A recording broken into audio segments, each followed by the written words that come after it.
And probably in addition to, oh great, so probably in addition to the name and the location, and also put what we do or where we work, and then just a brief introduction.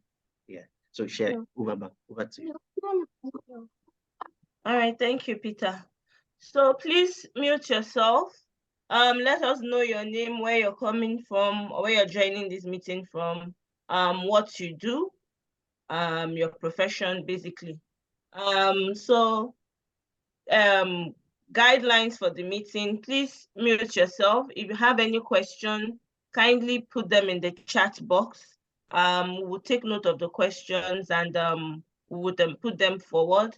And if there's an avenue to speak, we would also let you speak. So if you want to have a conversation with the speaker or anybody on the call, you can just raise your hand. You can just use the raise your hand icon, and from there we'll be able to take it on from there. Thank you. So I can see we have quite a number of people. Ifeoluwa Aladeloye from Ibadan, Mokhtar Adel from Yemen. Thank you for coming. Thank you for joining.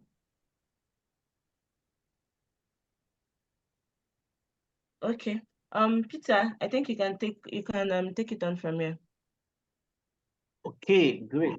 Thank you very much, Sheye. Welcome. I welcome everyone once again. My name is Peter Oluleke. I happen to be the president and the founder of Africa Focus for Entrepreneurship and Economic Development. We just, because of the long name, right, what we just did was to shorten it and say AFEED Africa. So most times when I say AFEED Africa, it's still pretty much saying the same thing. And another important fact about this introduction is that we welcome you all to this session. Now for this session, right, it's more of our professional outlook. We do not just try to impact entrepreneurs. We also ensure that we give proper training to professionals, entrepreneurs, and individuals. And that's exactly what we do in AFEED. We've done a lot. Probably you want to check what we do on our social media page, and that might help. Let's try as much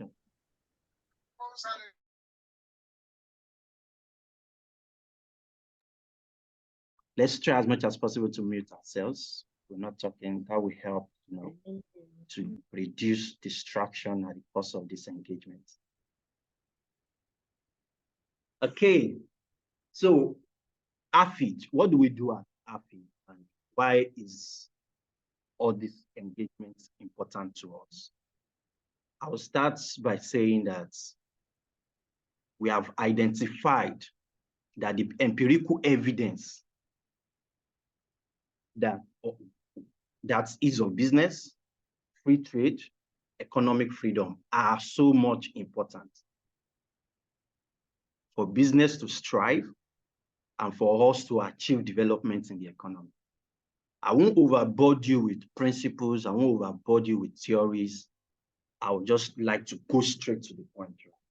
But I just want you to picture a society that is peaceful. I want you to picture a society that is prosperous. So the question is, what are they doing better than we do? I've heard about the Japa syndrome, right? And most times I always say that Japa syndrome is not having a negative impact, but more of a positive impact on the individual and even the society at large. Of course, with the human capital flight might also affect Nigeria, which is okay. But of course, you have to get the best for yourselves, for your families, and at the end of the day, even see how you can contribute to the nation, which is very fine. So what are those nations where we're going to, or probably where we are, doing better than us? Why are we not having the level of significant development that we are seeing in our economy? And that's just that picture, that question I want you to actually put in mind at the course of this introduction to AFEED. So we have actually identified pillars that when you implement those pillars, right, you are able to achieve the right development. And the first pillar is the ease of doing business. The ease of doing business comprises a lot of methodologies, including reduction, starting up a business, registering to starting up a business, among others, right? The second pillar is the free trade and economic freedom. Given that we already have empirical evidences that have shown remarkable benefits of this methodology, AFEED keys into those frameworks. But you know, that might be too generic, right? When we say ease of doing business, free trade, economic freedom, that might be too generic. Specifically, what do we do in AFEED? We work with entrepreneurs and community leaders. Community leaders varies from professionals like you and I to the governance, among others. And what are we trying to do? We are trying to knock down barriers and create economic prosperity in the country. So the question is, how do we do this? Probably that's what's coming to your mind.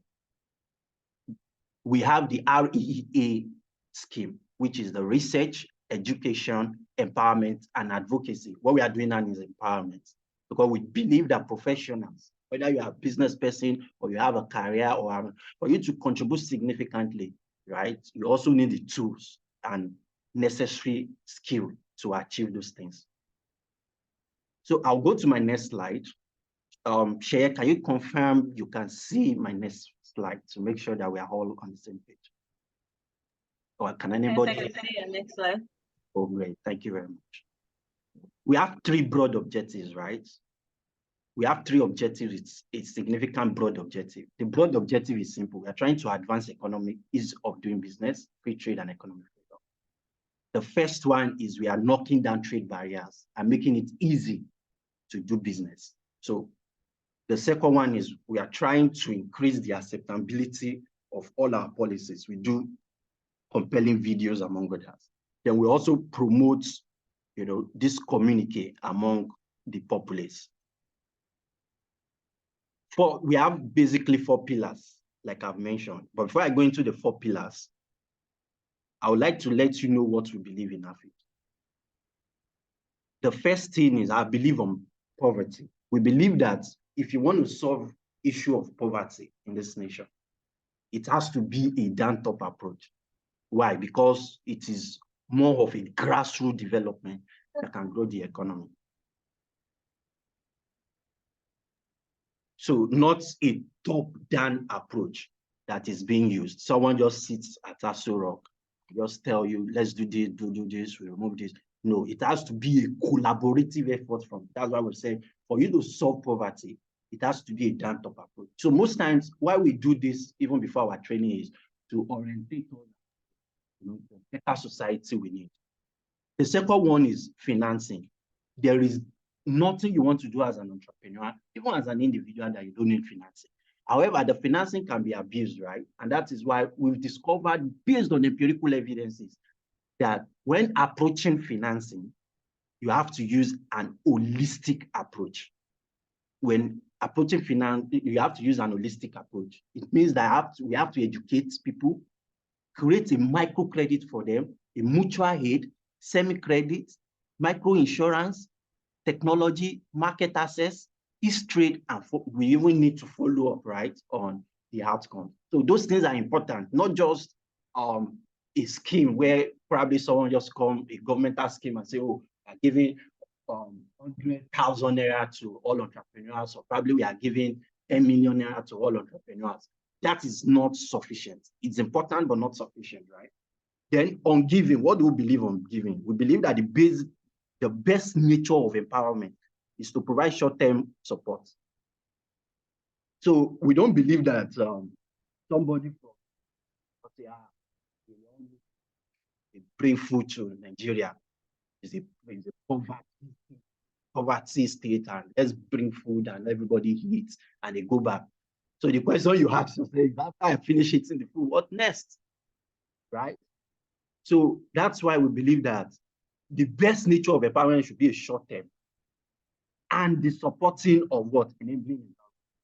A popular saying, don't give me fish. What should you do? Teach me how to fish. Because when you teach me how to fish, the implication is I am able to take care of myself, take care of my family, take care of the society, and I don't necessarily. Another part is the principle of prioritizing property rights. Those are also one of our major principles in AFEEDI. We believe that for you to be joining our trainings, joining our events, for instance, of recent, right, we did the enabling SMEs, which was very, very fantastic for those of you that were here, right? And now we are doing another one, which is, this one is even a training on Power BI. We also have different schemes, which you will still know at this, but for us, for you to key, you have to also key into our value to understand what we do and why we are doing it. So we also have principles on liberty. We have on unemployment. We don't believe government should create jobs. I know that's the popular government should create jobs. But we discovered the jobs are not quality enough. We believe government should empower private sectors to actually create all these jobs. We believe government should make policies, right, that can make me and you come into business and be able to strive well. The role of government is not to create jobs. Let's note that. It's to empower. Empowers the society. And of course, it should not also intervene in private lives.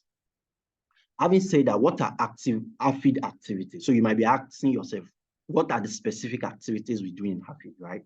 They are basically four. Don't go too far.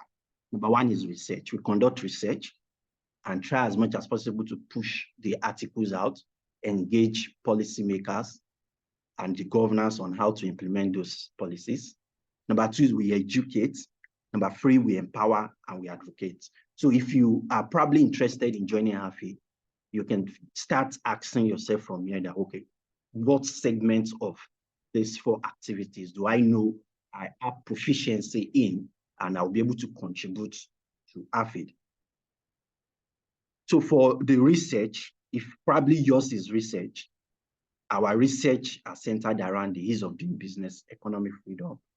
We do this data illustration, graphical illustration that just show, movements, and also policy brief. And probably another one is probably you want to know what our educational activities looks like. Our educational activities varies from writing articles, right, to organizing events like this, to online learning videos. We have seminars, symposium. For instance, we partnered just of recent, last week, with University of Ilorin Association, where we took entrepreneurship to their doorstep to the youths. We had fantastic session with about 500 participants from there. And I know some of them are also here, and I would say welcome. It's good to have you. So we also empower, right? And we have stages of our empowerment, like we said. The first one is we identify, we train, we finance, we do a market access involvement, and we follow up. Now, what happens for our advocacy? Our advocacy, sometimes we take this entrepreneurs to high school, we engage them via a debate, we do online production. Sometimes we come up with essay competitions, right, where people are able to prizes and sometimes petition. So generally, what we are trying to say is that we share common value, and that's why we are here together. We encourage you to key into AFEEDI's values, come volunteer, support. You might probably have a host of community you reach out to. Let's know, let's collaborate, let's reach out to them. You're also probably very good at events, writing. We see people already volunteering on our forums, which we also share at the cost of this engagement. Feel free, indicate your interest and join. But at the end of the day, why are we here today? We are here to sharpen our Power BI skill, right? And a good thing is we've tried as much as possible to get a top-notch instructor, a top-notch facilitator to take us through. We went through the survey, right? We saw that the survey cuts across different segments, industries. So people coming from the manufacturing, the oil and gas, and so. And most times we always try to keep our training between 20 to 30 people, just to ensure that it's not too complicated at the course of the training, because it's not easy to train a large number. So that's why we put up some of those restrictions. And for you to have been here, we are very happy to have you. And I hope you do enjoy yourself at the course of the training. So thank you very much. I will then hand over back to Share. Thank you. Thank you very much, Peter. At this junction, we'll be heading straight into the event, the training for today. But before we start that, would like you to meet and know who our speaker today is. Finny? Yes, ma. Thank you very much, Ms. Shea. Okay, let's quickly meet our speaker, Mr. Isaac. Mr. Isaac is a data analyst with proven years of experience after studying as an undergraduate in Nigeria. He went further to obtain master's degree from the UK and US. He has worked with several companies in both Africa and Europe before joining the world's largest imaging company as a business analyst. He has various professional certifications in several data tools and is currently obtaining his Microsoft and Tableau trainer certification to better serve his classes. He is a data enthusiast that loves to pass on his knowledge to both corporate stakeholders or data lovers. He loves traveling and enjoys a game of chess in his spare time. Please, can we welcome Mr. Isaac? Hello, everyone. I hope you can hear me. Yes, we can hear you. Welcome, Mr. Isaac. Yeah. Yes, sir, we can. Yeah, thank you so much for having me. I hope we're having a great day, and I hope you have enough for this class. I know it's a little bit tricky, especially in Nigeria. You know, it's a little bit tricky for everyone. But I really appreciate you taking out your time, taking out the effort to first apply for this, and you know, just being part of this, it shows that you are interested in something bigger than bigger than you can imagine anyway, bigger than we can imagine. So thank you so much for your time. I see everybody saying welcome in the chat. I really do appreciate it. And before I start anyway, I'm just gonna say I was once like everyone in this class, like, you know, trying to jump between data classes and trying to understand if, you know, it's the best for me. I'll first put it to you guys that I do not have a primary degree, but I say, maybe that's not the best way to put it. I do not, it's not like I went to school and I studied data science. Does that make sense? Of course, my education had a lot of use of data and the likes of them. But the reason why I'm saying this is that I do have colleagues who studied linguistics. I have colleagues who studied engineering. I have colleagues who studied accounting. I have colleagues who are all over the world who study different things and not primarily data science, but they are data analysts. As long as you can see it, you can act on it, then you can be it. So do not limit yourself. Do not tell yourself that, hey, why am I here? Maybe you are here to discover if this is right for you or not. And maybe you are here to also get better. So for now, I'm not so sure the level of everyone in the class. I try to make it very simple because, you know, it's always a difference for me when I'm doing like a series of training for my classes. But for these, I do not really know everyone. But, you know, when I'm teaching my own focus classes, I am able to tell that, hey, I take them from the very beginning to the intermediate, maybe to the advanced. But for you guys, I'm not so sure. So can you kindly do me a favor? In the chat, just say, hey, I'm a beginner. Hey, I've been using it for a year. Hey, I just want to know if I just want to learn more about data. If you can pop up that in the chat, then it's going to influence how I'm going to do my slide presentation. Is that good? There we go. Thank you, guys.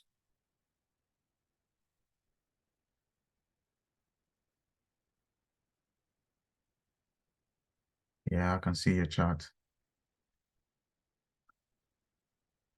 Okay. It appears that we have everyone as a beginner. So I'm going to take it very easy on you because I know Yeah. I'm going to take it very easy on you, and I'm going to make sure that we look more into how the software operates and what you can achieve with it, and less into the integrate. And, you know, we'll go a little bit because I like to challenge people's brain. Well, yeah.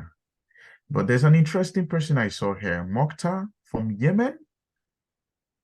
Amazing. I thought you were pranking us or something, but yeah, it's good to see that there's someone from Yemen. Okay. Yeah, so I'm going to start by sharing my screen. I'm glad this class is not going to. Can you please give me the permission to share screen? Thanks. Okay, we'll do that. Apologies.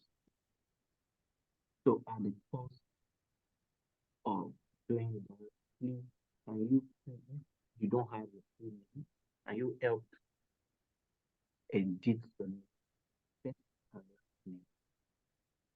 so that we can have full scope of it in the call? Yeah, before they allow me, I'm glad you guys decided to do this. Yeah, I was saying about my journey. My journey in data science, data analysis started. I try to make sure I'm always careful to use the word data science and data analyst. I'm going to explain some of the reasons why I'm very careful, because there is a distinction and there is a difference between a data scientist and a data analyst.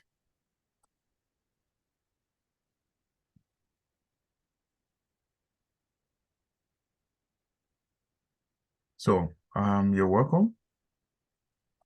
So let me just show you some of the things I'll be doing today. The first thing is I'm hoping we don't use up to this, up to the number of hours, but this is what we're going to do. I'm going to just show you a little bit of the steps you take in terms of how data work, because it's quite important you know that you have to learn how to do a little bit of cleaning on your data. Sometimes you do have to do like very complex cleaning, or sometimes you just have to clean a little bit. You clean, you prepare. Then as a data scientist, you must be able to manipulate. You must be able to calculate, and you have to be able to build some very simple dashboards. So please ignore the beauty of my slides for now. So now, I told you I was always very careful to talk about, to say I'm a data scientist or whatever, because there are actually several roles. Now, the beauty of it is that you can be in any of it. You're not limited to any of it. You can be in any of it. Like I said, I have worked as a data analyst. I have had some time as a data scientist. Now I work as a business analyst in a more senior role. Now, the interesting part of it is that sometimes you find yourself in any of this. A business analyst, mostly you sit with the stakeholders, you discuss the business requirements with stakeholders, you build the business plan with the stakeholders. Then you also look at the data coming and you are able to make informed decisions with the data. Now, it is always interesting because a business analyst sometimes acts like a data analyst, which is what I am. So it is like this. A data analyst sources this data from the source. They prepare the data. They clean the data. They build visuals for the data. They build reports. They build visuals for the data. Then this is supposed to be taken by the business analyst after discussion with the stakeholders. So the business analyst and the data analyst are meant to work together. But sometimes one person can be a business analyst, can be a data analyst. And sometimes it still depends on the scope of not just your company, it still depends on the scope of your department. So I have been in departments where you have to work strictly as a data analyst. I have been in departments where you have to work as both a business analyst, as a data analyst, because the workload on the data analyst is just too much. So you have to always come in to do some other stuff. So it's always interesting to see that you can be either a business analyst or as a data analyst. That is why you have to, even as a business analyst, you have to be a very good data analyst. Who is the data engineer? They look at more of the pipeline of the data. They look at, they look at the data source, they look at extracting the data, they look at transforming the data, they make sure that the data is good for the business, for the data analyst to use. Because we are talking about data that you can get from different sources. It can be from Azure, it can be for a SQL management system, it can be for AWS. So they look at this pipeline, they make sure that, this data, it's well, there's no data silos. They can gather data from several places, put them together, and make sure that this data is used or is ready for analysis. Who is the data scientist? People always talk about data scientists. They are the guys, the machine learning guys, the AI guys. I call them, the thing is that there's always no much need for data scientists. I would say it because I'm in a very large organization, and I'll have to tell you that it's only organizations that are really concerned about their market with customers and things like Netflix, things like Booking.com, things like Amazon. Most of those companies, they always require a need for data scientists. I have seen a lot of data scientists say, oh, this is why they prefer data analysts to us. It's good to have a data scientist essentially when you want to predict, but sometimes the scope of the data scientist is quite limited, depends on the organization. So most times some organizations just have a single or two data scientists, but the more e-commerce organizations need more data scientists. I hope my explanation is really making sense.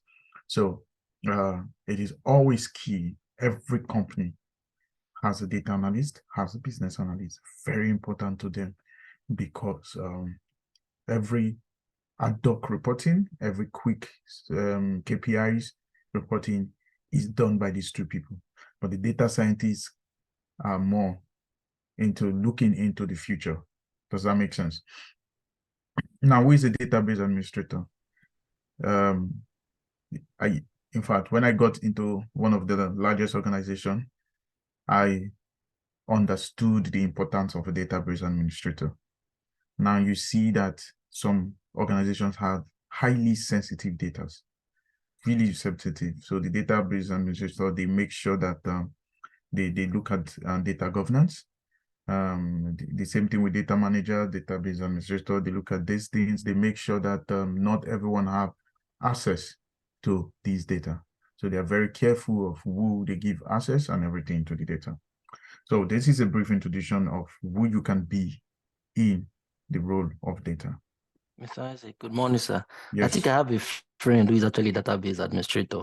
Oh, good. And he If was he's telling here, me he more can tell us. about the database administrator, and they're Yeah. actually they're responsible for managing and maintaining organization database. Yes. And database actually managing database management system, DBMS.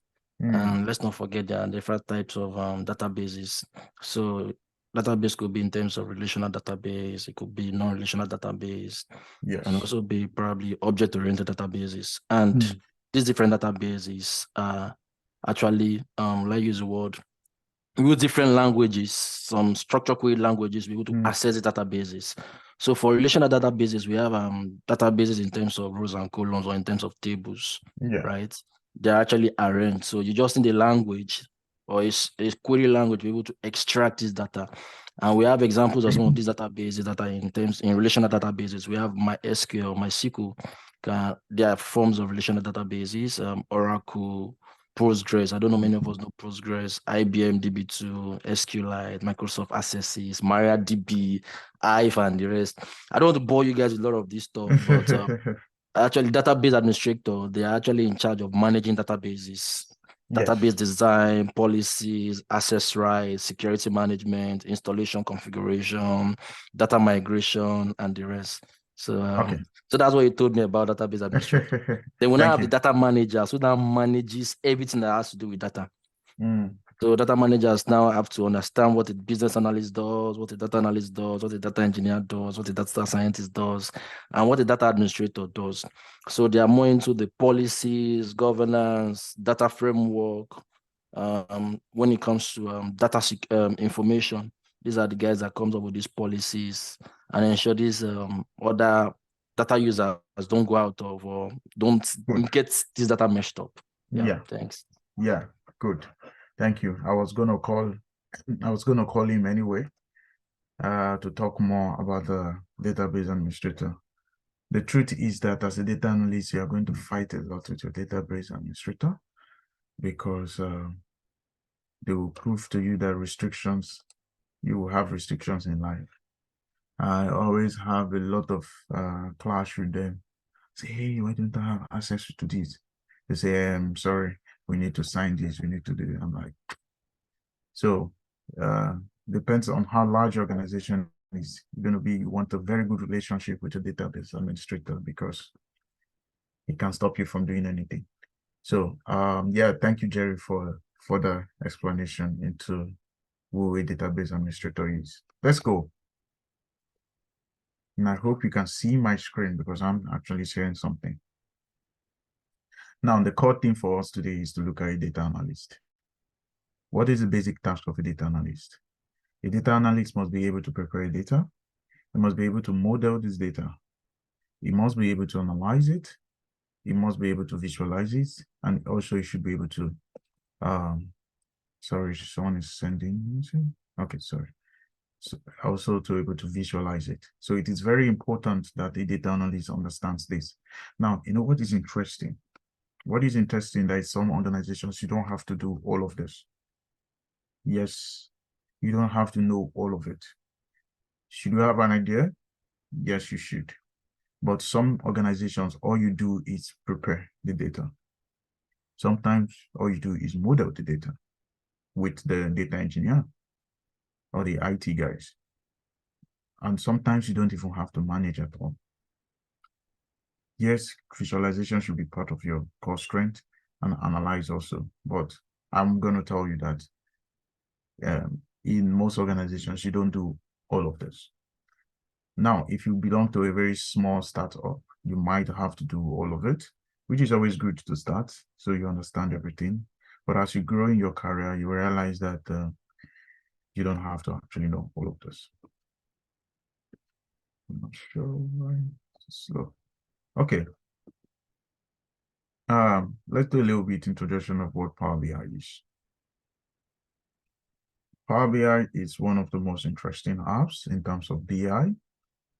I'm both an advocate for Power BI and Tableau, and I've always said that Power BI has the edge because of its integration with the whole Microsoft value chain. So You can see that Power BI is very good. You can connect to different sources. You can create beautiful visualizations. Of course, W is TBI in visualization, but you can actually do so much more with Microsoft Power BI. So why would you always choose to use Power BI? You can always present your data easily, deliver your result, and it is always very cost effective. That is the beauty of Power BI compared to so many other tools. Now, you can see where to download Power BI. I can share the link if you don't have it already. I mean, of course, I always advise that you already have it before even the start of the class. But if you don't have it, you can follow that link. I'm sure in the emails that were sent to you guys, there was a link saying go download the Power BI. Or if you've not, you can always pop in the chat and say, hey, I do not have the link. Then I will share this link with you in the chat. And also, you should know that how you use Power BI depends on your role in a team and the project team. To be honest, it is actually highly dependent on your role. Some of the times you probably spend your time in query. Some of the times you spend your time in the visualization. Some of the time you spend your time trying to make sure you model the data. So it is very important that you should be able to identify how important Power BI is going to be for you. But I will always say, know everything about Power BI. So before I start, I'm going to stop sharing first so that I can share you the data we'll be using today.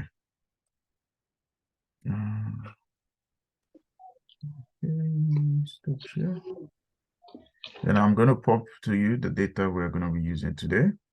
You can find it in the, I think I can share in the chat, yeah?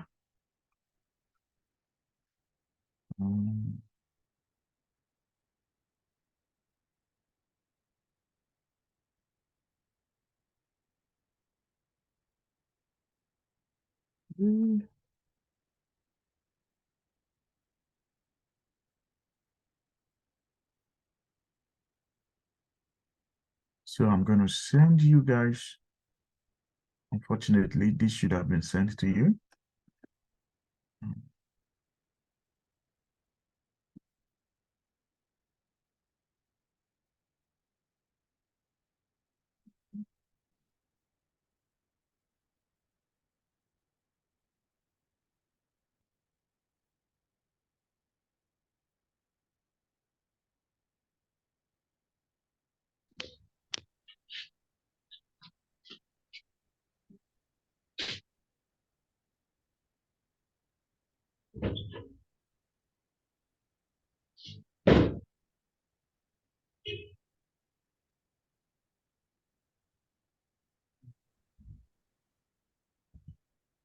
Sorry. See if I can share a link to you guys. Then you download it. Is that good?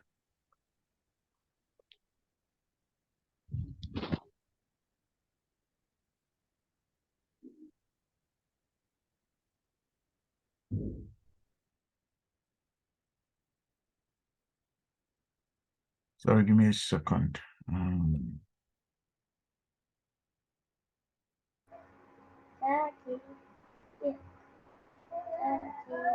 Scott is daddy here.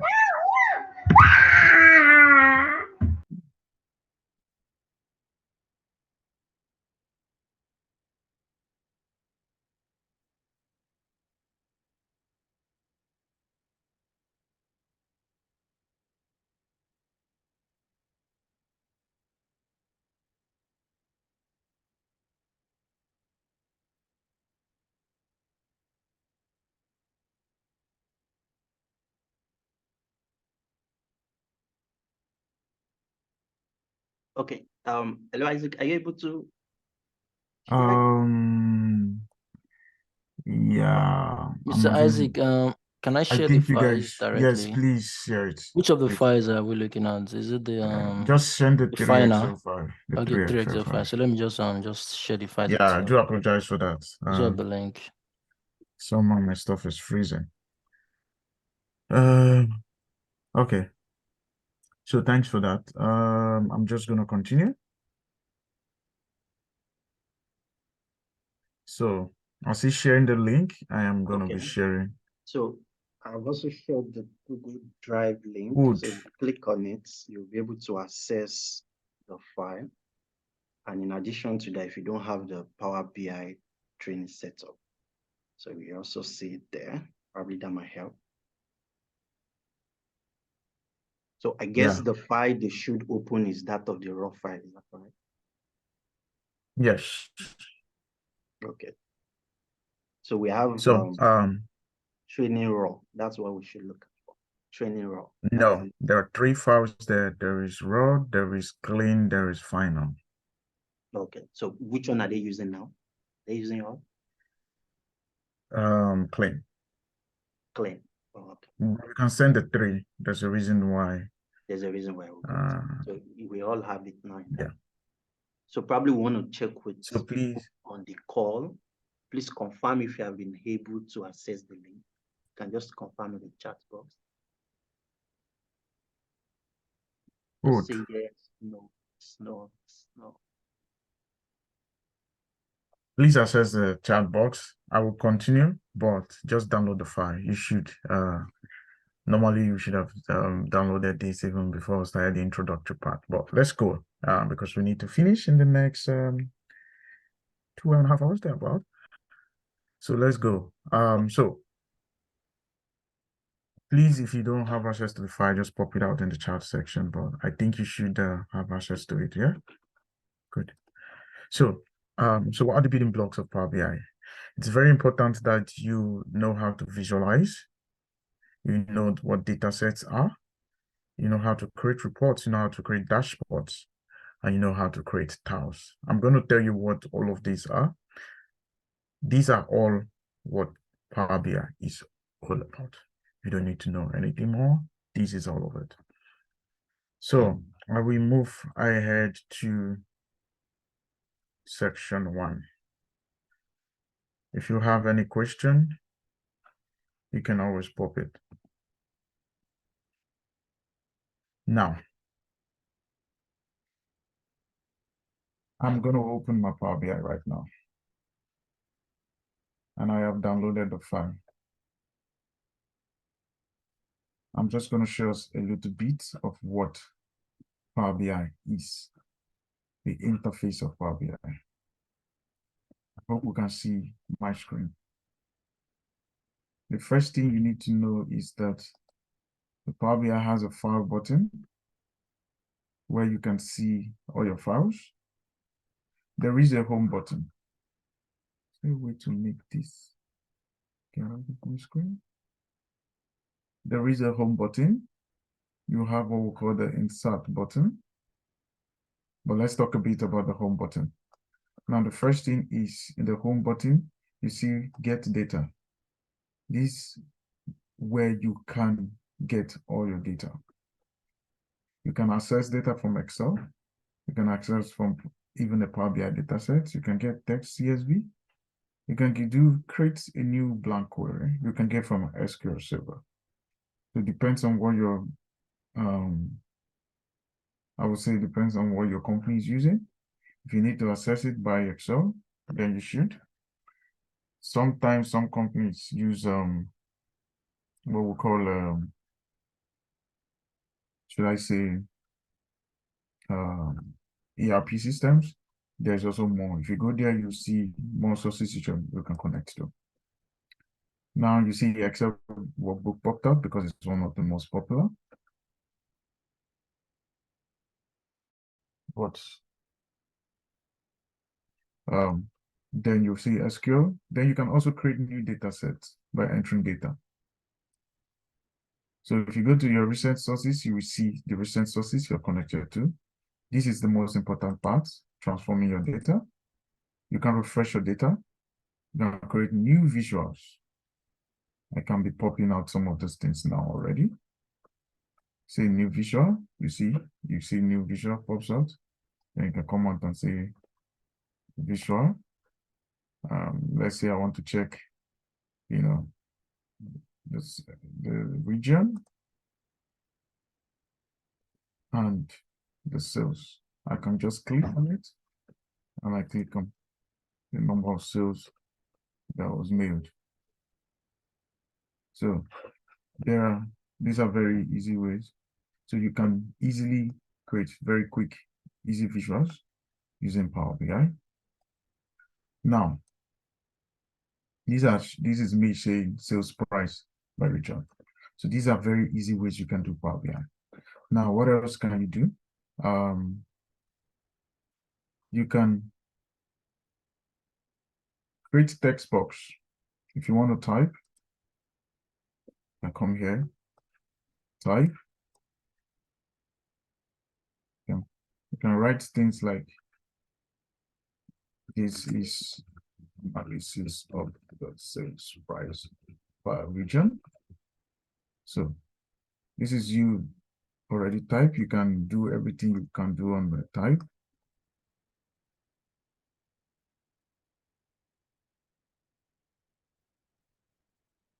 So this is how good you can do your Power BI.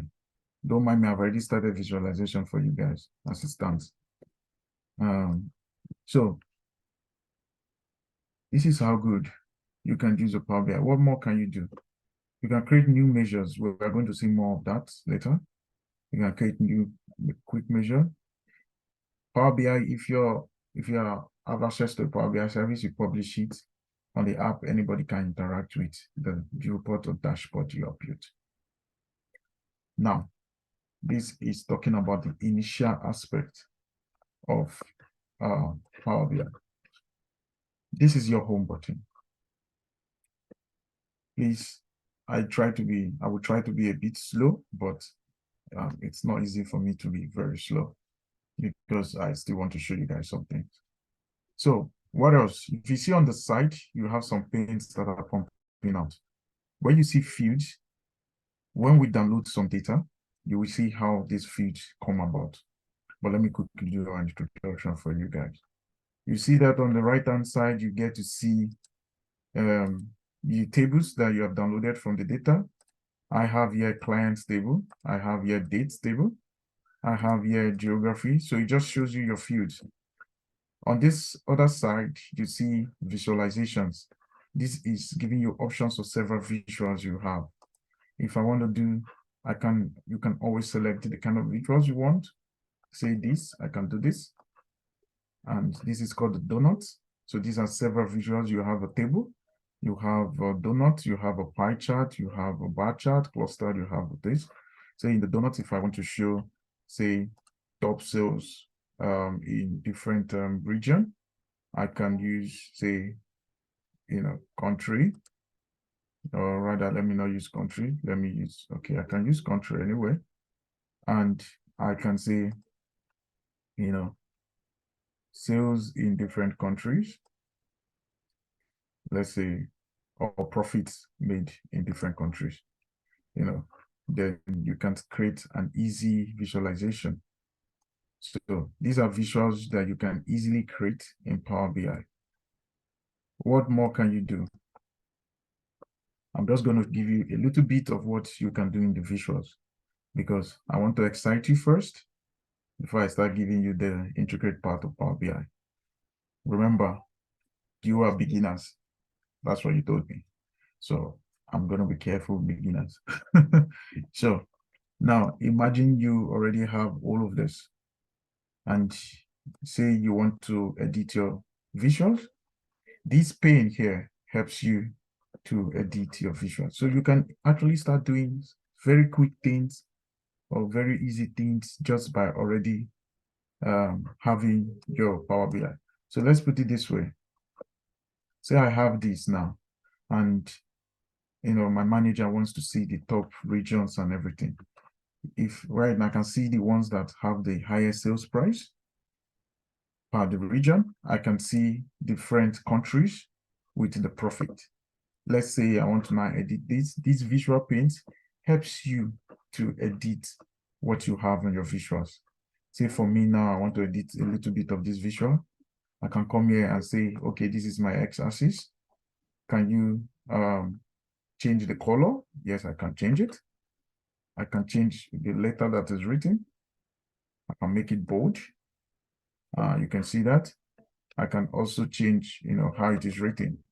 So these are the things you can do. With just the home button, I'm already creating visuals and I'm just on the side, creating things that are very important that you can use already for your analysis. If I say this country, what I can also do with this country is I can say, hey, I can change the title name. I can say, hey, I don't like the title bits. Then just say, I'll edit it and say profit per country. How did I do that? In my visual pane, when I'm here initially, you can see that what is there is country name as a legend, and this values is gross profit. You should, first, we know that every visuals work differently. So this is saying profit per country and the values of the country. And if I want to edit it, all I just need to do is come here, select, there's a button here, select it. And with that, you can see, what it's by country, what is not by country. If I want to off the legend, I can off it. If I want anything to appear, I can do it. So this is just a brief introduction of what Power BI looks like and what you can do very quickly, especially if your data is already cleaned. Now, there's also one more visual that is also good. It's called tab. You want to click it, you can see your figures immediately. So you want to see the gross profit. You want to know your total gross profit. If you click it, it just pops out. It tells you gross profit. You can also just copy this, paste, and you can know, say, what is it called?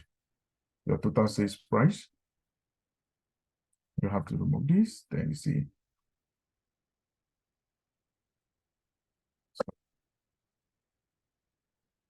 Screen is frozen because of the zoom. Yeah, so I can see my sales price. Can also still copy and paste easily. I can see my labor cost. I'm going to show you a little bit more about how you go about doing some of those things, but I'm just trying to show you how quickly some of the things you can do with Power BI. There's so many things on the chat section I'm trying to see.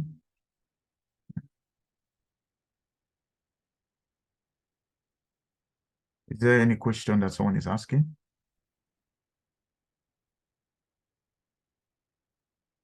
No question. No, no question. Okay. We'll draw your attention to. Okay, that is good. So No question, sir. But sir, I don't think my own is a question. My own is I'm actually a beginner. I don't even understand all these things you are doing. So exactly, carry me through from the beginning, sir. Yes, sir. I'm sorry about that. I'm Sir. going to do that.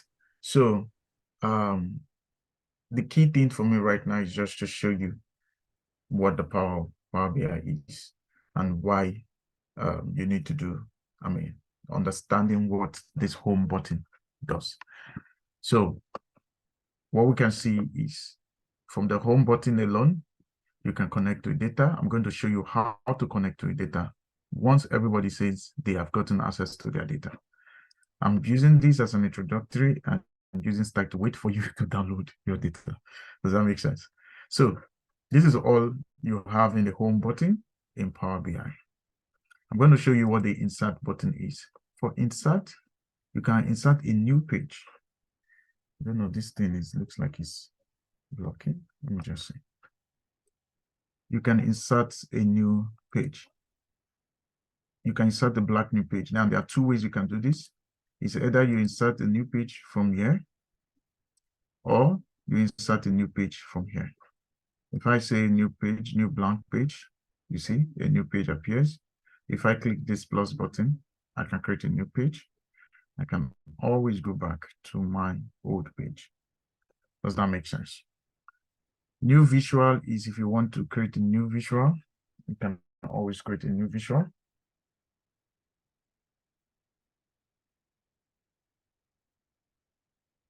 Sorry.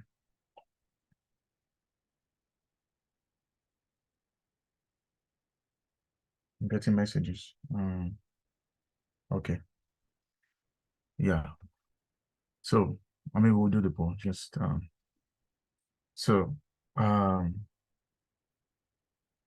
didn't talk so much, so I'm not sure. I want to ask people a lot of questions about the poll, but I mean, you can do the poll. But yeah, let's go. So this is it. You get new message, you get new visual. You have more visuals. You can always get more visual from the app source. I'm going to click it just to show us what it does. Oh, okay. I'm not going to go because I don't want to put my company's email address.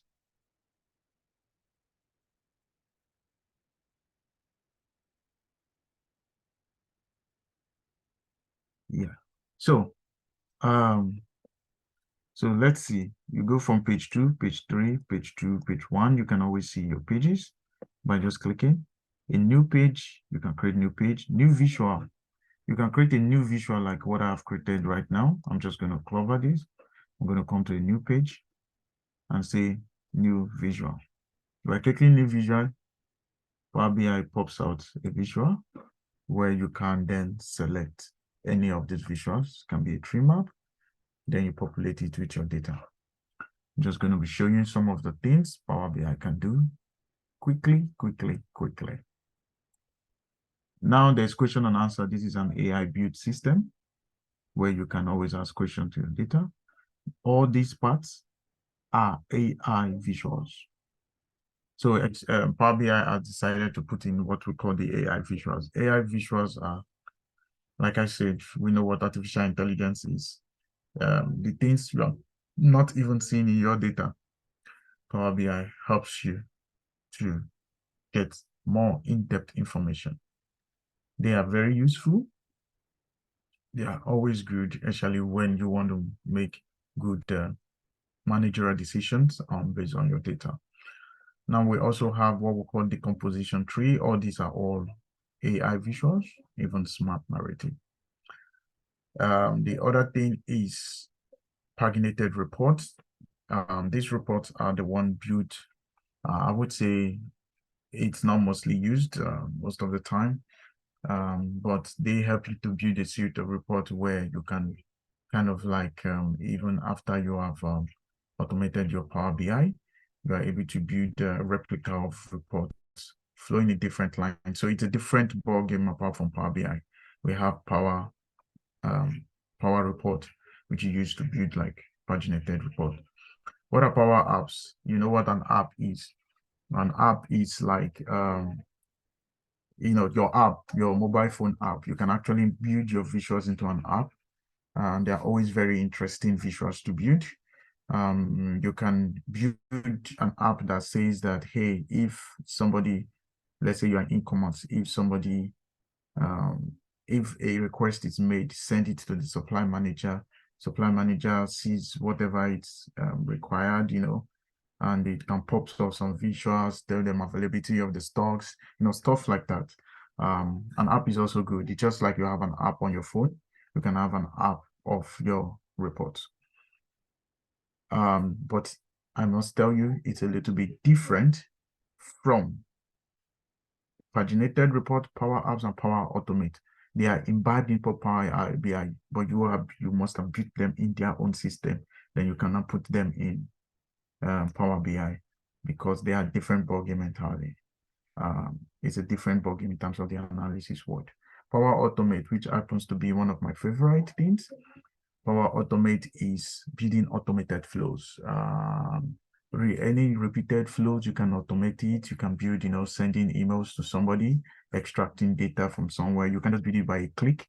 Some of the things that take people 3 days to do, you can do it in 5 minutes after you have built a Power Automate flow. But of course, we are not talking about these 3 things today. I see that they have annotate. Oh yeah, I almost forgot. So I can be annotating, which is good. Let's see. Okay, so this is where I am now. So these are very crucial for us today. I will annotate it, this. So these are just what we can call like add-ins you use for Power BI. They are not important for us today. Now, what are text box? You saw how to do text box now, how you can click it and you can create a text box. Does that make sense? Buttons, you will definitely see how the button work. A button is very interesting because you can create a button to go back or to go forward in a page. Let me try something. Let's say I click create a button back. I can tell the button, this is the button, yeah? I can say the action of the button is to go back or to page navigation. I could tell it to go to page 1. The moment I click this button, it takes me to page 1. That is how important buttons can be. And also shape. You can always draw shape. To be honest, when I'm building my visuals, one of the things I use most is, I try to create lovely dashboard. So I can do things like this. I can do things like this, create a shape, bring it here,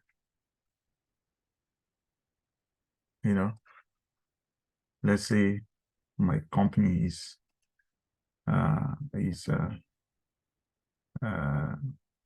you can put a color. Let's say your company color is this, you can just put it, and you can always bring a text in. Let's say I can bring a text in and say, sorry, Lagos, then I put something like this.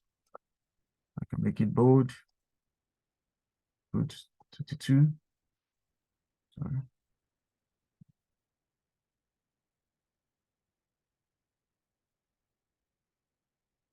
Imagine if my company is Lagos. So these are the things you can do. You can always create interesting things, interesting visuals by using all the tools that are available to you. Does that make sense? So this is just showing you what these can do. All right. Let's move on a little bit.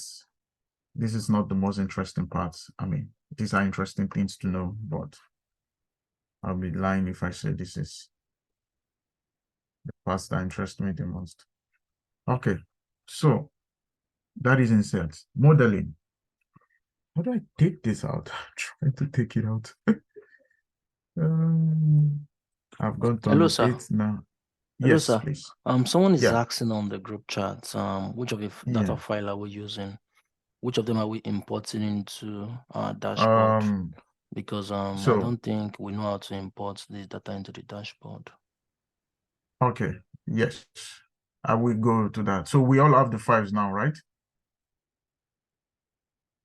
Yes. If we all have the files now, let us import the file. I'm going to create a new one.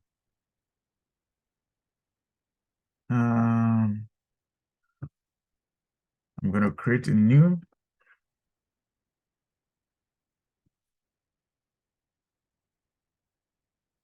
Power BI. Then let's start. So I have shown you what home button is, what insert button is. Let's see how to connect to a data. I'm just going to wait for this to fully load. Then we can do that.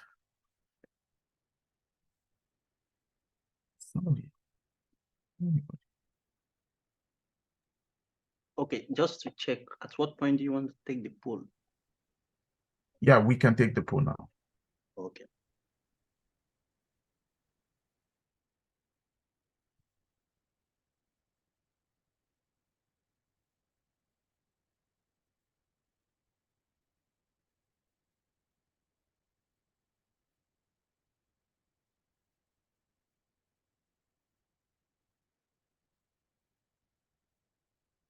So I asked us some few questions. So let's quickly, before we get started.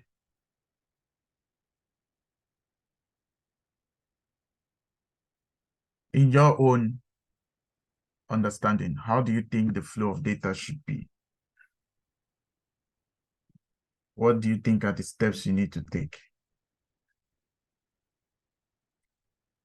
The first, I think I talked about it, what the data scientists do, normal. So think about what you believe that a data analyst should do before you can create a report. I think that's the first question. The second question is, I talked about the building blocks of Power BI. Which are the building blocks of Power BI? And the third question of, I probably did not talk about this, but let's see what you can think. Let's see what you can think out.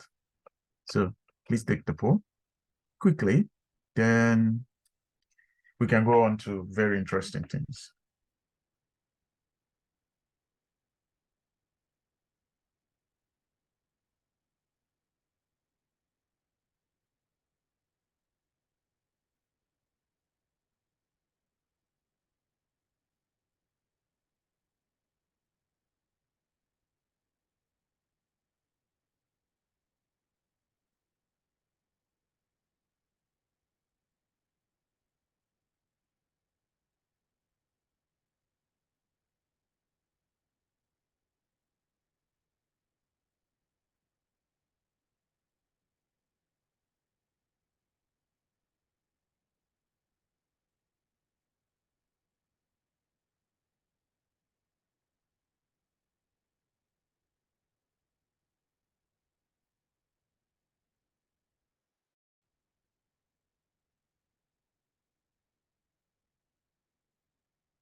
See 16 people from side.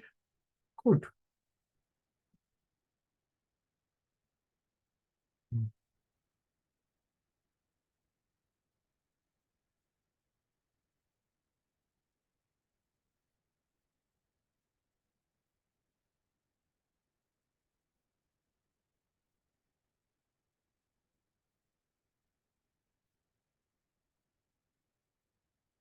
Okay.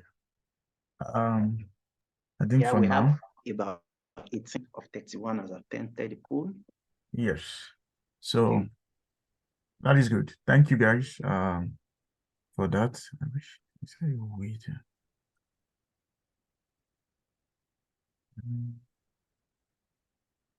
Yeah, so I see that 19 of 31 people have participated.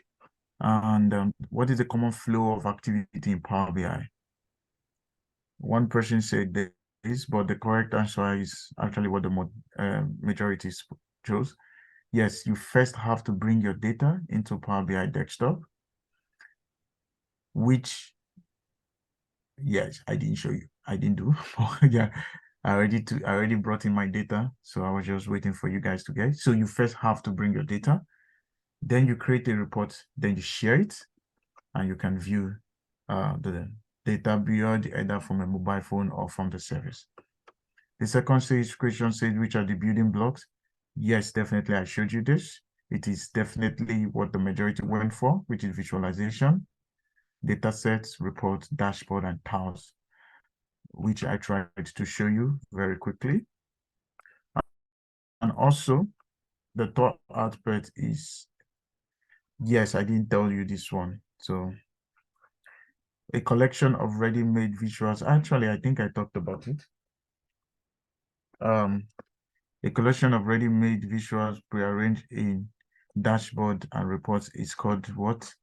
It's actually called an app. I told you already that an app is something you use to, yeah. So majority missed this. Yes, so majority missed that, but it's actually an app. Do you want to re-emphasize on it so that we can understand? Yes. So I said something to you guys. I said, just like you have your app on your phone, the same way you have an app in Power BI. So what does an app does for you? When you put when you have a collection of your visuals, say you have built report for a tile of top 10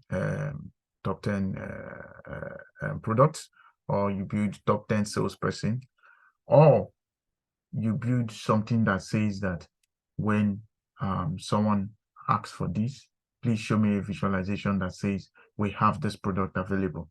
So when you just build a collection of visuals together, that it's responsive to any query by anyone, it's an app. So just picture it this way. You have Facebook as an app, right, on your phone, or Instagram as an app. You can go into Instagram. You can go search for people, maybe people names, say you want to take Bodashagi. You can go into it. You see everything that is related to Bodashagi. It's the same thing you can do for a Power BI app. Let's say you have a visual that has been built for product. You build an app, you go into the app, it tells you about everything particular product. It tells you about, requests that have been made for this product from the visuals you have built in the past. So you can build from these your visuals that you have created on Power BI, put it into an app. The app can work with Power Automate. It can also work with Power BI. It can even work with paginated reports. Does that make sense? So picture it like a software app, but this is created in Power BI and can be used even on your mobile phone or even on your system. And it works typically like these apps that are built for, say, Android or Apple phone. So it's a collection of visuals that you can use for different purposes. So let's see. I am going to quickly go into the process of how we work in Power BI. So if you have your data already,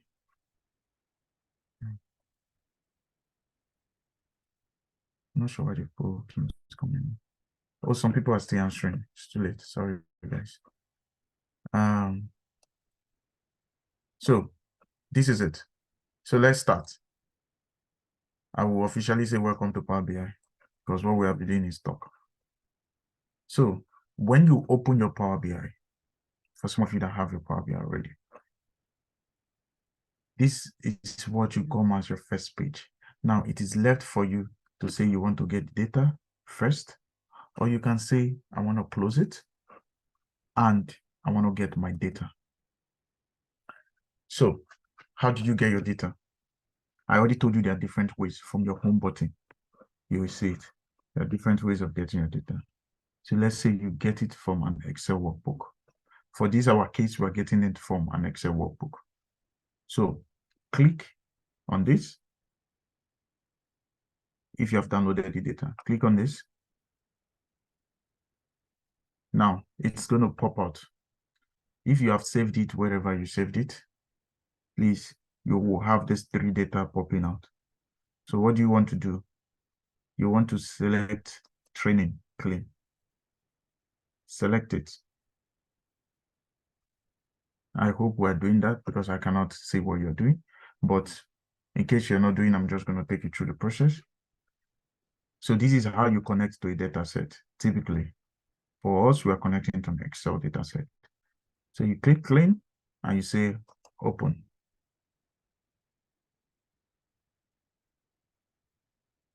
You see, Excel says I'm connecting to this data set. Depends on how fast your system is. Sometimes you'll have to wait.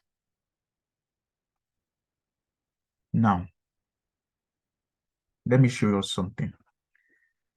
This pops out as your data. So, Mr. Isaac. Yeah.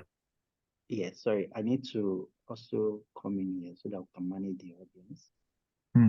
Just to check, please, can you confirm using the chat box if you have been able to access the data via your Power BI so that we can just have, and if you are unable to do that, you also want to put it in the chat box. We have some strategic mentors around them. So just please, yes, I'm hearing good. Thanks, Auditor Abbas. It's interesting, yeah. Abbas, yeah. Yeah, Follower, thanks. Toby, thanks. My Power BI isn't downloading. Ooh. The Power BI isn't downloading. I think fair enough. You can just be looking for now. Just be seeing the way Power BI works. Yeah. So probably normally you are supposed to already download Power BI before the class. Correct. So Yeah. Toby, can you help? I'm not sure. Do you want me to send the link? For the Power, please do if you can send the link. But I think it's already the app. Or in the email, right? Okay.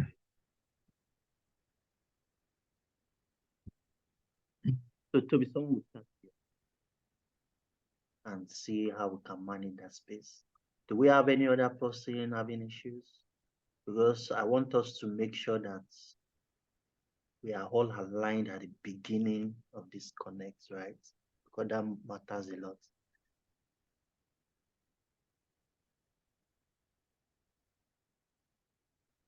Okay, I see you only have to be.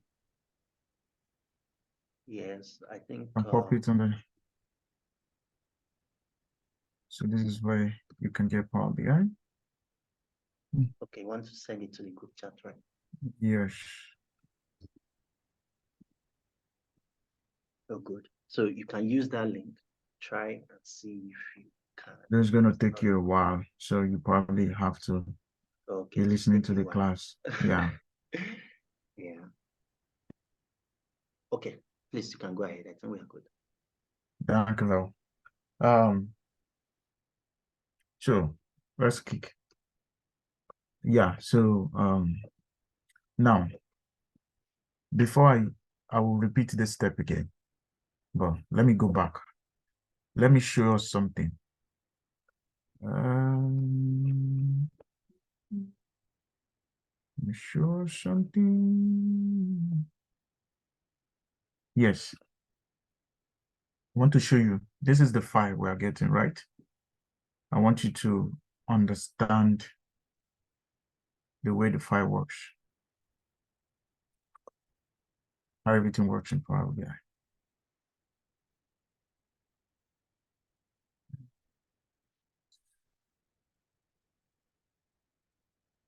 So that you understand how it works. Now we want to connect to this file, right? And in Excel, this is the way the file appears. You can see that it has different tabs. It has country. This is showing the countries. Customer, it's showing the customer. Make, it's showing the make. Model, the models. The sales that has been made. Sales details and stock. Does that make sense? So you on your Excel spreadsheet, you see that there is almost 6 different tabs for your data. Now, these can appear different ways, depends on where you are connecting to. So if you are connecting to SQL, it will also be grouped into tables. Like Jerry mentioned, these are relational data. That means they are grouped into rows and columns. So they are together. Does that make sense? So if you have this is how you're going to see it. This is how it's going to pop out. Now, why am I showing you this? This is how it appears in Excel as the raw file. The country, the customer, make, model, sales data, stock. Why am I showing you this? It's because when you connect with your Power BI, when you connect, you will see that when we connect to that training clean, you will see that they all pop out. The country, customer, make, model, sales data, stock. They all pop out. Now, they are different worksheets on your Excel, but they are one in, they appear like that in Power BI. Now, you have the option of saying, do I want all of them? Do I want some of it? And when you click, you have to select. You see Power BI shows you a preview of what they look like. You can now see the preview of what they look like in Power BI. If you say, I want customer also, it shows you what it looks like. Say I want make, for me, I want everything, so I'll select everything. Does that make sense? So what do you want to do? Now, if you load directly, you will load it data straight into Power BI. But sometimes your data is not in the shape you want it. So it is always advisable that the first thing you do is to transform the data. Now, what is the concept of transforming? Transforming is the concept of cleaning the data, making it in the best shape you want, looking at the data type, and making sure that your data is usable for you. Now, no matter what the data engineer has done in terms of cleaning or preprocessing your data, sometimes you also still need to transform the data that you are getting, because data type can change, a column can appear, you might not need some column, you might not need something, so you need to transform.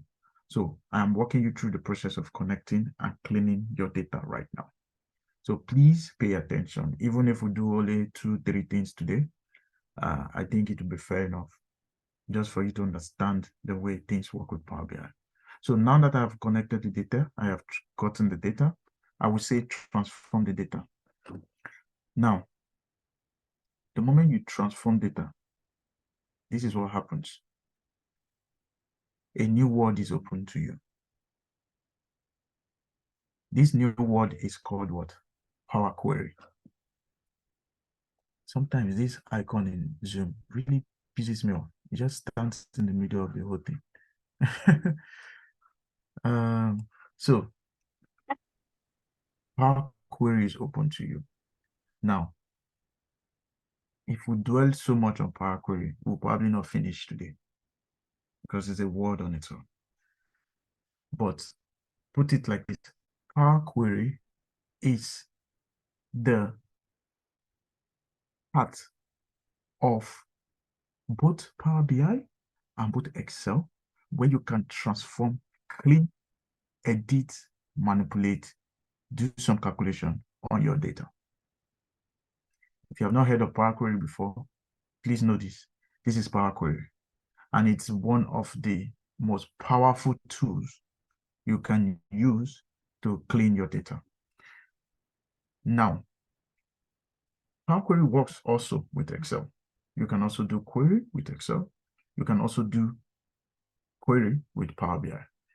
How important is this? This is very important because it is like the building block from your back end of your data to be able to do so many things you want to do with your data. So it is very important that you understand a little bit, if you don't understand everything, a little bit of how Power Query works. Now, what can you see? You can see that there is country appearing, there is customer, there is make, there is model, there is sales.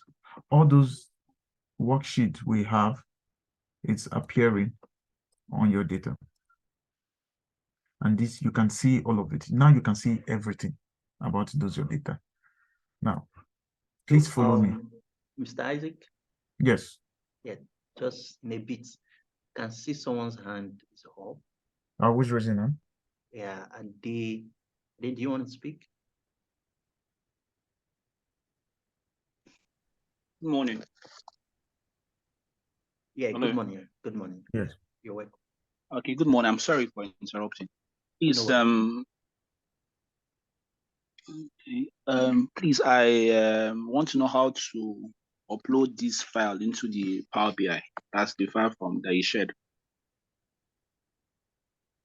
Okay. Okay. Okay.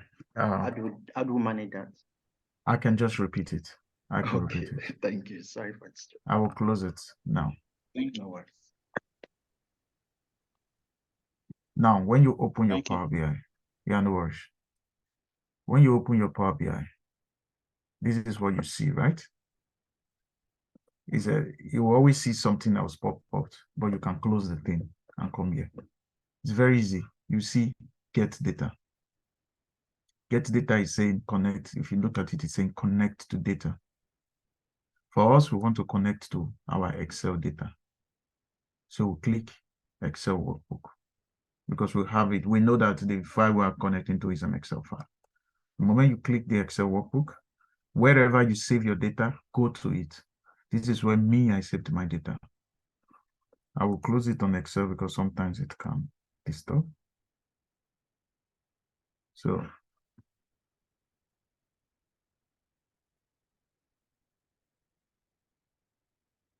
this is where I saved my data, right? This is where the 3 data I asked you guys. For now, I said we should look at clean. So there's a reason why I say we should look at clean. I'll explain later. So click on this data and say open.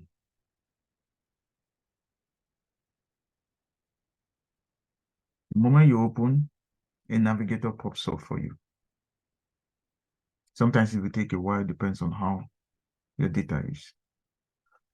Then you can, when you will see all the all the table or the, sometimes it's table, worksheet, pivots that are in your Excel, you can now select it. By clicking these buttons, you see that they pop out. You can see a preview of what the data looks like. Then you can already start looking at it and saying, okay. Then you can say customer. You can look at it. You can say, okay. If you need all of them, just select all of them. And when you select all of them, then you can then, I said the key thing for you is to make sure you, if you load the data goes straight into Power BI. But most of the times, like I mentioned, your data is not how you want it to be. So you want to transform the data. Does that make sense? Then you click transform. Transforming your data is saying, I want to clean my data. I want to make it good. I want to make it better. And I want to manipulate my data. Oh, because I've already transformed before, now it is double appearing. But that is just the way you do it. Let me just delete all of this.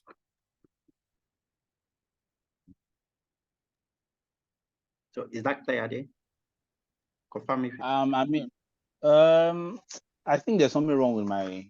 I won't say my system, because I'm trying clicking the get data and it's not even showing me any option at all. Okay, where did you save the file? Download. Download.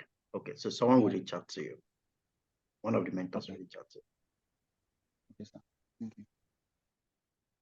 Good. So this is it. So this is where we are. Now, I can look at it now. How powerful, I was talking about how powerful Power Query is. Power Query is, to me, the most powerful. This is some people's job, actually. Make sure that the data is good, clean from the back end. Do the old queries that the visualization person does. So, but for us, we just want to understand a little bit about everything. So this is it. So Power Query shows you all the data you have. Then you look at your data and you say, you know what? Power Query also is the building block to your power modeling, to your modeling of data. I'm going to show you a little bit about how it helps you to model your data. Now let's do something. Now we have seen our data. I'm going to be throwing some questions to you guys. Let's start from country. When you look at this country, what do you think is useful? What column? Because these are representing columns. Country name, query, these are all columns in your data. What do you think is useful and what do you think is useless here?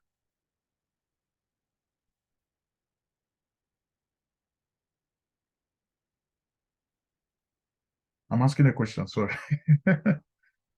From looking at this data, what column do you think is useless? Okay. I don't know. No. Exactly. The columns with null are useless. We don't need them because if they are null, means they don't have any value. So what do we want to do? We want to take them out. I cannot teach you everything about Power Query right now because we definitely will end up spending today on Power Query. But I'll show you the little things you can do on Power Query. Now, you know the columns will not are useless. You want to take them out. How do you take them out? You click this. You hold your shift button because I'm taking more than one out. Hold it, select this one, select this one. Then what can I say? Then you right click and you say remove columns. Be careful because if you say remove other columns, it will remove these ones and leave the null. Then you have what we call base in your hand. Okay. So sorry.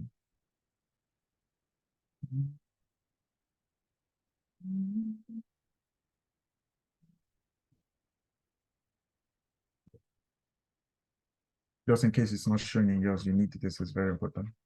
So now imagine I've made the wrong step. I can correct it. If you see what I did was to remove other columns, so I can cancel it. It goes back to what I had initially. So let's remove the right thing. You can select this, hold it down, then say remove columns. What happens? It removes the columns. Now, Power Query is so interesting. If you look at your right-hand side, you will see that the step I took just appeared as a step. I can go back. If I click this one, the previous step. If I do this, you see the previous steps. So this is very good. We want to remove it. We have done that. That's all we need here. But in modeling also, it's still very good to, I won't go into that. I won't go into that. Let's go here. Customer. Let's go into customer. What do you see? We see that the customer have everything. Then we can say, okay, everything is good in our customer. We like this. Now, this is your data type. You say, okay, customer ID is supposed to be whole number. It is correct. Customer name is correct. It's supposed to be a text.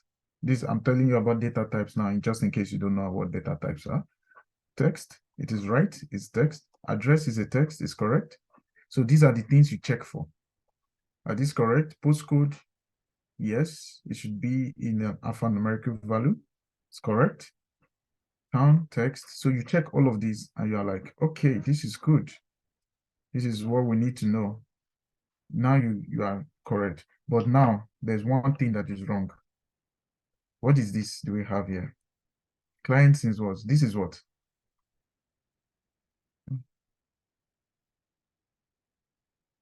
This is what? This is a date, right? What is happening? This is a date. Now, you want to do what? You want to change this to a date. If you see that client sys appears as an alphanumeric, it's not correct. We know that these things are dates. 02102 is a date. So we want it to appear as a date. So you come here, you change it to date. You see? Now it has changed to a date. In your calculations, this is acting as a date. Does it make sense? So now we feel like everything here is good. We can say, okay, perfect. You can do a quick cross check. Now, these things that are showing you from your view bar. If you want to switch it off, you can also switch it off. They are called column profiles. Column profiles. So if I want to see how good my column is, if I want to see if there's an error in my data, by clicking this, I can know that there's error in this data, or is it empty? By clicking column profile, I can see so much more about my data. I really love this part. I can see so much more. I can even do a distribution of my data. You know, depends on the profile you choose. So imagine this is screaming with, I can click in it and say, this is it. I can see everything about screaming with, who they are, what they do. I can, you know, by the moment I have filtered them, I can close it. Most of the times, I'll be honest, I can answer all my analysis questions even before I start visualizing it from Power Query. It even helps you to determine which calculations, which measures you need to create in the future. Does that make sense? So this is all about what Power Query does. Let's go to make. Let's see if there's our make is okay. Yeah, we are okay with our make. From now, we cannot change these things to country here. We can change it to Power BI, to geolocations. So I'm just going to switch this up. You can see your model. We'll look at our model name. You can say, okay, this is okay. This is okay. But is it totally okay? We're still getting some null values. But are they really null? Are you seeing how tricky it is? Some parts has null, some parts do not have null. Then how do you know if there's a null value? Because some of you might be so quick to say, I want to take it out. Since I don't have any value, take it out. But if you scroll down, I should remember that on Power Query, it's only, there's this point, let me annotate it. It's saying, I am profiling only the first 1,000 rows. Does that make sense? So it simply means there are more rows. So how do you want to do that? If I click on it, I can get more rows. So it can profile my entire data set. Sometimes you don't want to do that because if your data is so large, it will make everything slow when you're transforming. So sometimes you just want to leave it at little. But how does that tell you? It just helps you to know that in case you're deceiving yourself, that you think you have a lot of null values and you don't. If I click on this guy now what helps me know that I have null values or not in my data set? If I check my column quality, I will see that empty is 95%. Valid is 5%. Look at this one, 99% is empty. 99% is empty. Valid is only 1. Let me see the values that are one here. If you click on this, you will see that. Just click this icon here. You will see that, oh, all are null. Okay, if I want to look more into my data, I want to see which data is the only one that has value. If I select this, just like how your Excel works, filter button, say, okay, I can see, oh, it's only this guy that have data. Then I can remove the step, which is what I have here. Remove it. Now, then I can tell myself that, oh, you know what? It's only one data. It's not so useful. Let me remove it. I can remove the column. This one too, not so useful. I can remove it too. This one, you see, has some data. Maybe it's not so useful to me. I mean, I don't need the variant. Then I can take it out too. Does that make sense? So you are indirectly cleaning your data. You are removing columns. Now what you are doing is preparing your data, which when we're talking about what data analysts are, they are able to prepare data. What you are doing right now is the preparation of your data. You are preparing your data for analysis. Does that make sense? So you must be able to love data. You must be able to see things. You must be able to say, hey, is this my data quality? Is it this? Is it data type right? Is it not right? These are key things for you whenever you are dealing with data analysis. Does that make sense?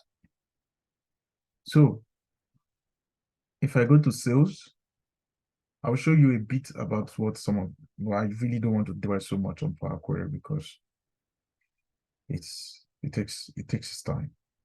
So if we go to sales, we are seeing this data. We can see that this data type is on the right time. Sales dates, it even give you the date and time, just in case you want to do a calculation of the time where most people used to bid for sales. You can leave the date and time. Does that make sense? But you just check to make sure that your column, everything is good, there's quality, and your data are valid. From what I can check, this one is okay. You go to sales details, you do this one by one for each of your data. There's so much more you can do, but if I come to my step details, really, this is my stock ID. I just look at it and I'm like, maybe not so useful, but I can just leave it right now. I just be like, you know what? If I come to my stock, I say, okay, stock code, stock ID, I need it for my modeling, I can leave it. But typically, maybe I want to create a new one. But for now, you can leave it. So you can see sales price. You can see everything. You can just check, see which one, why do I have some null values? If you want to know more about your null values, you come here, you select it, say, okay, let me see my null values. What is giving me null? Then you can see that, okay, there might be a reason because, oh, discount, maybe there's no discount on this sales number, on this sales price. So that's why they have no value. So the key thing as an analyst is you are actually looking at your data. You are actually making sure that you're preparing your data well. You are seeing so many things and you are assessing your data. Have we dwelt on 5% of what Power Query does? No, we have not. We have not even touched Power Query 5%. There's one interesting part of Power Query, which I will just show us a bit. It's called the Advanced Editor. When you go to your home page, let me do that again. Home page, Advanced Editor. With Advanced Editor, you can actually manipulate whatever you have done in the query. Now, whatever you did here on this right-hand side is what is appearing on this side. What does that mean? It simply means that if I say, let's say I fit out this row and I want to take it out, I can choose not to do it from here. I can even choose to do so many other things from here. I can manipulate it and say, okay, I don't want to fit it. I want to remove it. The moment I do this, sorry, I can now say in. So it's already like a coding on its own. When you do all those things, you are able to edit whatever you have done in your query. This stuff is so powerful because if you have made a mistake, you can come to your identifier, write some few codes, and you can correct things. Sometimes if you have error to say a comma cannot proceed, you can come, remove the comma. This is how powerful Power Query is. So if you see, the moment I edited it, everything came back. Now, I'm just showing some very few things because this is not what we want to do alone. But if you want to know more, of course, we can always make sure that happens. It's a world entirely on its own. I have to be honest with you guys. Now, stock. I can look at my stock and say, hey, this my stock. See good? The data, the column, and everything right. Yeah, I have some null. Yeah, I have my date. The date is right. Very good type is right. The data type is right. Columns are right. I can profile it and say, okay, all of these are good. My stock code, everything is good. Now, if I am satisfied with how my data appears, I am so satisfied with how my data appears. I have cleaned it. I am okay with everything. Can do a quick check. Then what can I do? I can then say close and apply. You see this button here? If you want to even bring in new data, let me mention this. If you say new source, you can bring in new data. Let's say you have another table from another sheet in Excel you want to bring in. Let me see if I have something like that. But let me see. Say I have new table. Let's say from this one now. Let me just say I want to bring from this completed training final. I say open. Excel will tell me that, okay, what do you need? So I can content to a new source. It will open the same navigator and still on the same Power BI. And if I look at it, it's still loading. It's loading, it's loading, it's loading. And I say, oh, I need something else. Say I need geography. Maybe this sheet has geography. I can then click geography. Then I can say, okay. Before you know, on this same sheet, Excel will bring in, I say Excel. Power Query will bring in geography. You see that Power Query has brought in geography that appears on this. So you can bring in from new data source. Does that make sense? So for now, I'm going to delete this.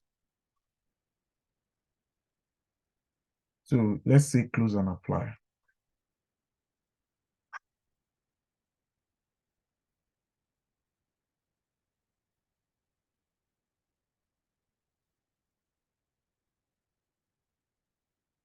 So if you notice, Excel is, why am I saying Excel?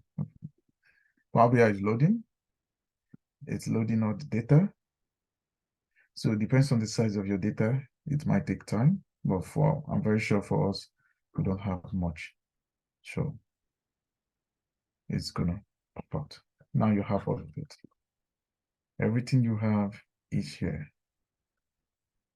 Does it make sense now?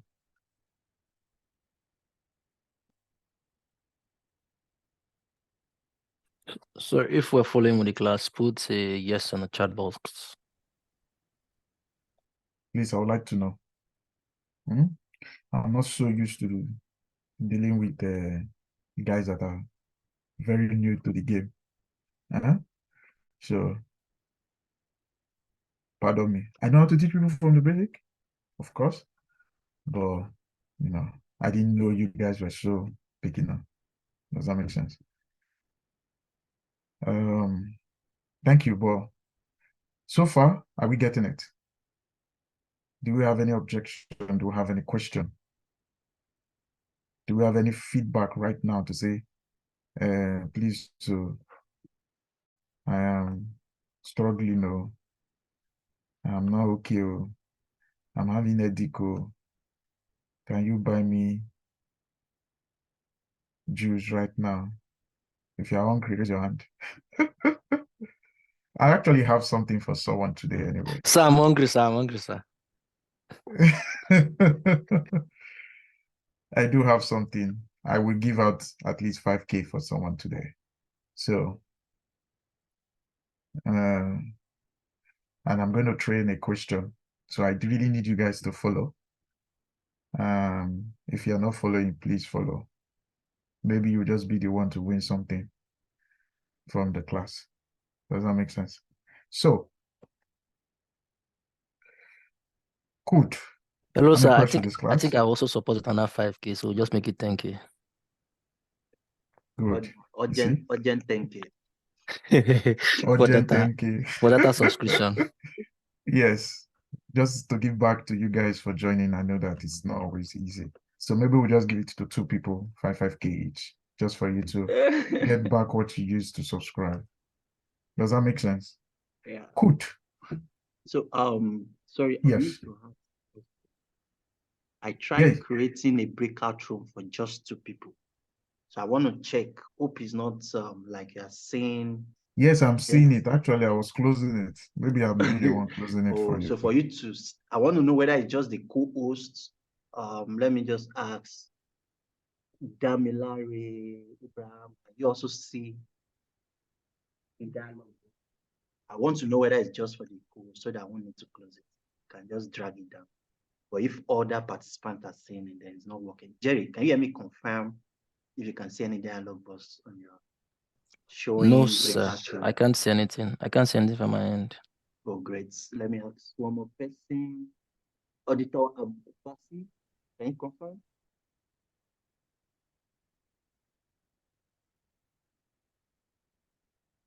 Or can any other participant confirm if they can see any dialogue?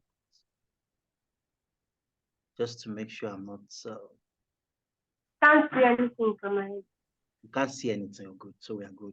So so Mr. Isaac, maybe you just want to drag it down so that it won't obstruct. Yeah. I needed to put 2 people in the breakout room so that I can help with the training. Okay, thanks. Okay. Go ahead. Good. So we are back to our Power BI. We have seen the back end of our data. If you're lucky, your data is okay for you. I'll be honest with you.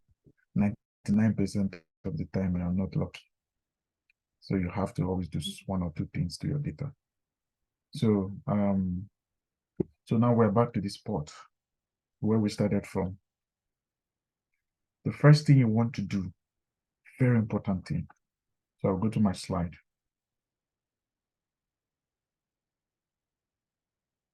Is understand what data model are.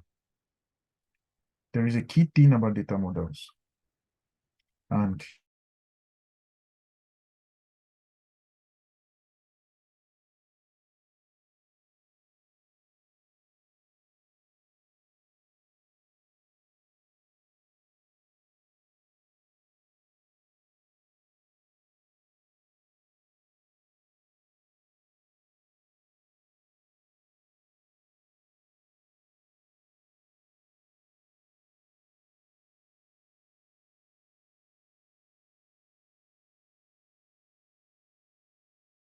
So,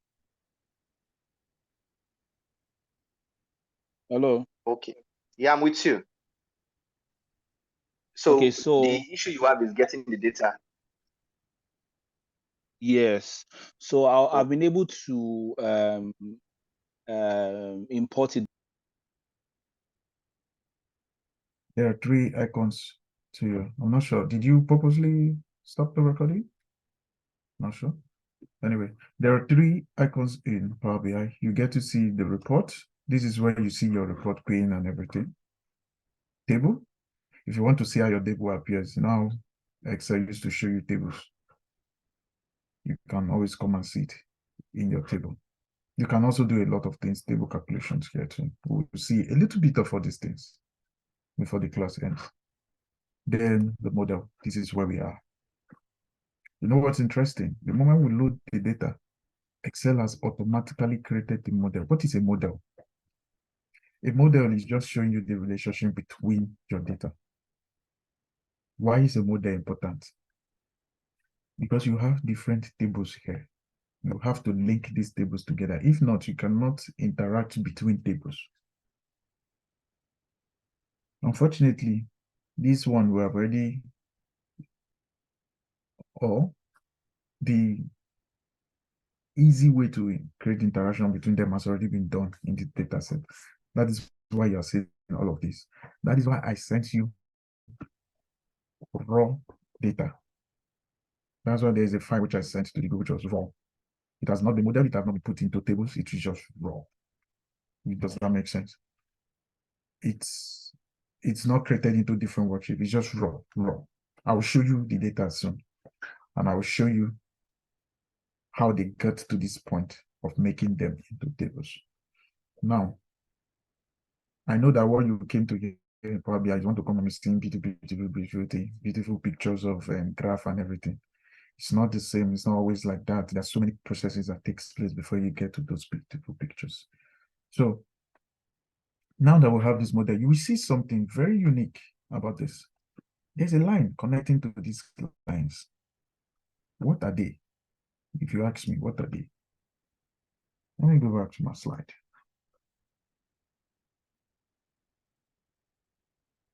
Normally, when you download stuff into Power BI, this is how it appears in the model. When you check the model, it will appear like this. There's no connection, there's no line between them. But how come me, I have my own line? The reason why I have a line is because I've already created something in Power BI in this file and options. I think this is it, I hope. Yeah. And it says,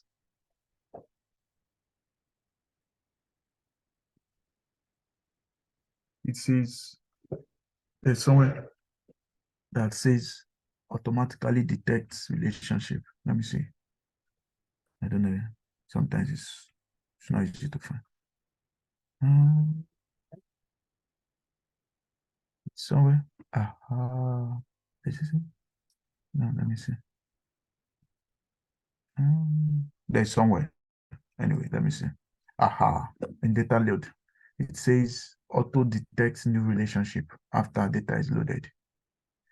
So Power BI automatically detects relationship. What are relationship, if you're asking me? Relationship is how one table relates to each other.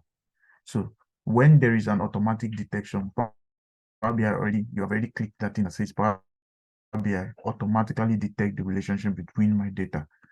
These lines pop out. These are showing the relationship between one data and the other. Let me do more justice to that. Now, if you see from my slide, you will see that first, this is your model tab. This is your field properties. This is your model. We are looking at the model. This is how your model always appears initially. But because I already create, Power BI automatically sees the relationship between them and it connects them together. This is what I'm trying to say. There is no line here. If you notice, there's no relationship like we saw in the previous one. You don't see any relationship between any of them. Because normally if you download, this is what you see. But because I already clicked that button to say automatically detect, it can, Power BI will automatically say, okay, these things are related to each other. It's not the best thing to always do, because sometimes it just tells you that they are related when you want another relationship. So forgot to take that out. So now, this is what I'm going to do. I will delete all the relationship because you can delete it. Let's say, let me delete this. I remove it. This is delete relationship.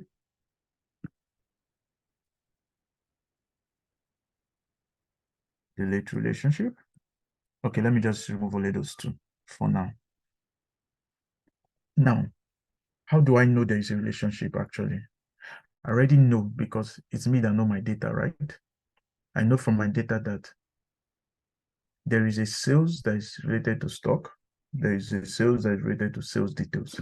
And I know that they are connected by what we call, if you look at this table, that is why I say sometimes you're not the one doing the data model, right? It's the data engineer and everything from the back end. Or even if it's not, you don't have a data engineer, so you are taking a raw file, you should be able to create something like this yourself because it helps you to actually analyze your data.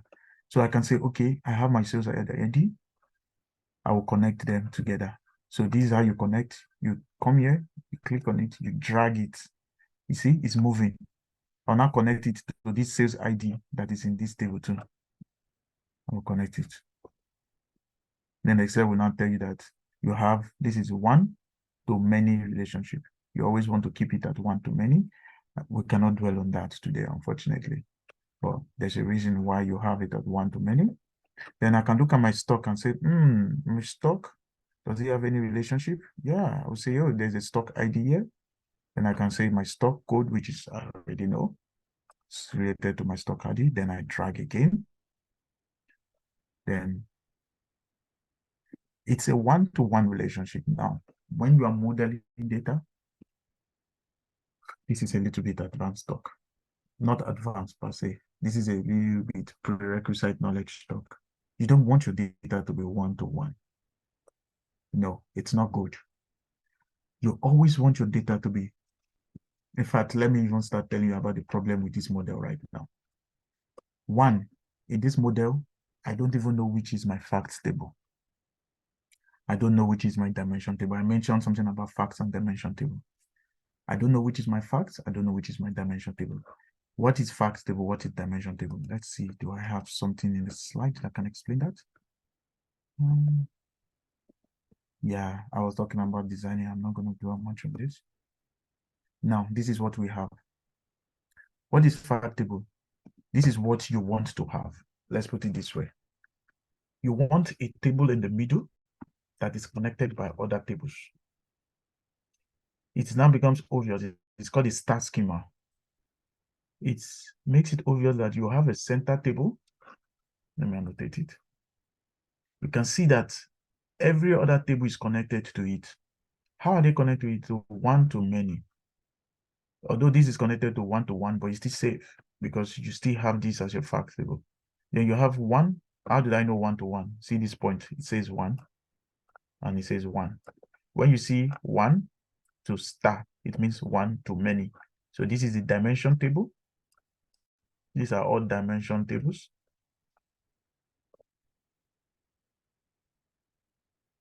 Dimension tables contain unique values.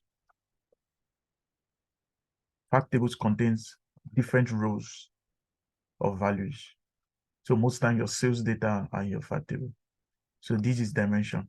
Now, would you always have it this way? No, it doesn't mean you will always have it this way. Sometimes in the course of your analysis, you have to create a table that is connected to a dimension table. Something like this.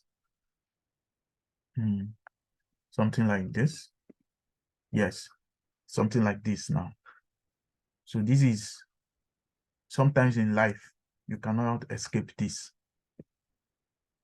This is called a snowflake schema. You might have heard of it before.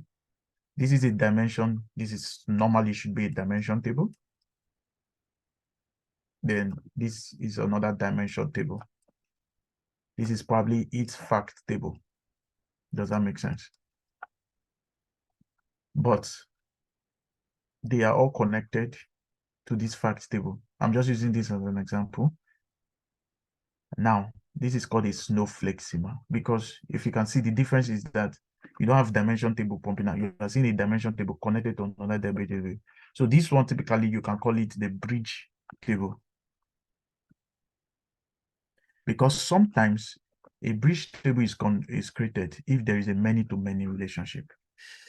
I will not dwell so much on that because now we are talking too advanced. You know? So,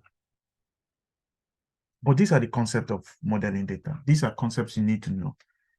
You are lucky that as a data analyst, most times you are not going to have to know what,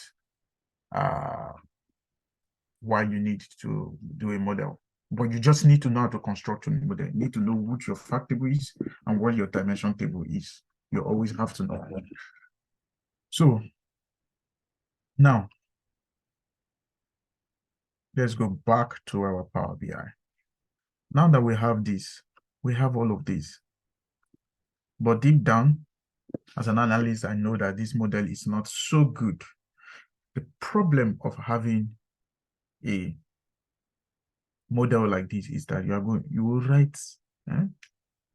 There's a very popular trend that is going on now. I think, what did they call it? You know, go fee explain or something like that. You go talk tire, you know, go get, I mean, no proof or something. Okay, whatever.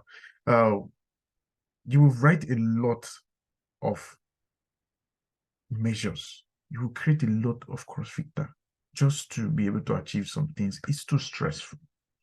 You don't want your models to be looking like this. Sometimes is it inevitable? Yes, I understand. But sometimes if you really look at your data, you can make it better. I'm sure some of you don't understand what I'm talking about now, but it is very key for you to still know what your data is. Now, why do I show you all of this? So that you will have a sense of what is going on sometimes in the back end. I'm going to close this and I'll create a new one. So, Mr. Isaac? Yes. We have a question in the chat. Okay. So we have, can you repeat that? Okay. Number 2, talk on close and apply page. Talk on what? Close and apply page. Close on. So, Michael, close and apply. Okay, okay, you mean in that it, Power right? Query. Okay.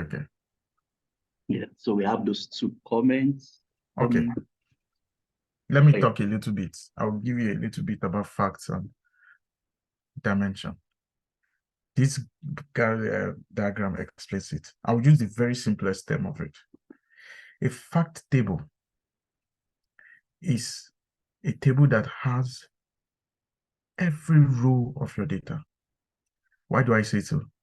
On this fact table, there's a particular row that, what's the easiest way to say it? I'm looking for the easiest word to use to say it. Okay, look at this. Let's picture it this way. Let's start with dimension table. Let's look at geography. Every of your data that talks about the geography of your country name, sales region, town. If you notice, they are not numbers. They are just categories. Country name, postcode, sales region. They're just talking about the category of your data.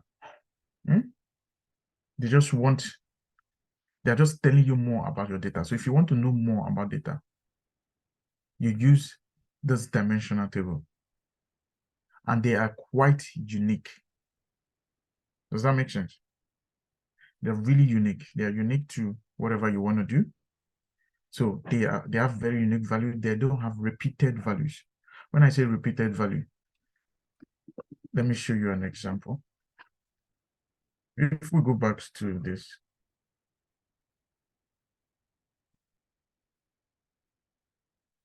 let's go back to this. I'm going to show you something.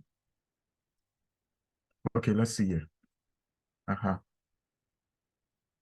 Now, geography is a unique, it's a dimensional table. If you notice, maybe geography is not the best to use. Okay, let's look at client. Now, they are unique. They are not repeated anywhere in the group. So let's say you are a salesperson, your customer, the details of your customer. If your customer, you will see that Alex, there is nowhere anywhere else in your data that Alex is repeated. Alex is unique, appearing only once in your customer table. Why?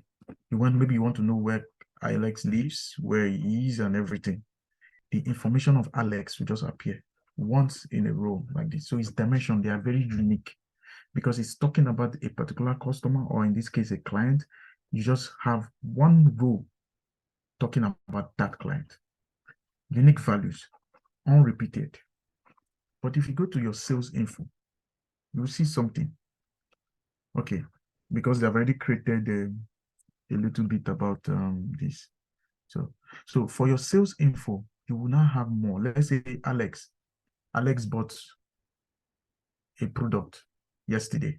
His name will appear on one row. Yesterday, people that bought product. Alex bought a product next week. His name will appear on one row. So Alex appears repeated times.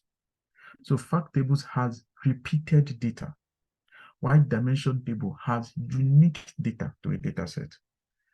It's just telling you about the person, while fact table is telling you about all the plenty transactions the person has done. So the person can appear 20 times. That is what the fact table is. It's like the Bible of what the person has ever done. Why the dimensional table is just a particular detail about the person. One line, one row about the person. And it's always very important to have this because it helps you to be able to filter your data. Does that make sense? And the other question of close and apply. Close and apply is just after you have cleaned your data in your transform. Let's say you have transformed the data. After you have transformed your data, close and apply is just saying, let's see on it.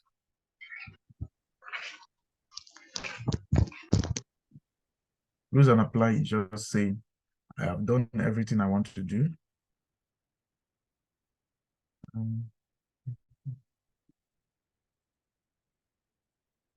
I've done everything I have to do. Sorry, this thing is saying error. I have changed the data. That's why it's doing that. I can just say close and apply. Then it will just apply to your data set. Does that make sense? So are we good? You can always come, change, edit, and do anything on your data set. So I want us to do one thing now. This is for you to do. And I will take it as my own 5 minutes break. I want you to connect to this data set, this one, completed training data final. Go on your Power BI and please connect to that data set. That's the data we'll be using. Does it make sense? Do we all get it?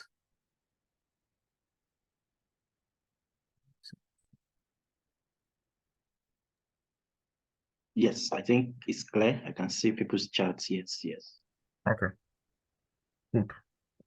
So I'm gonna give you some 3 to 5 minutes. Connect to it. I'll just grab a water.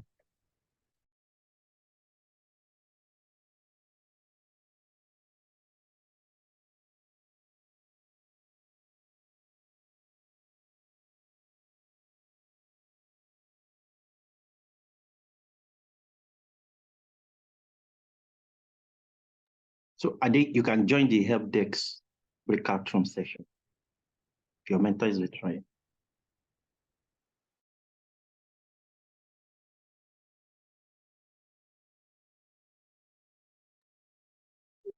Hello.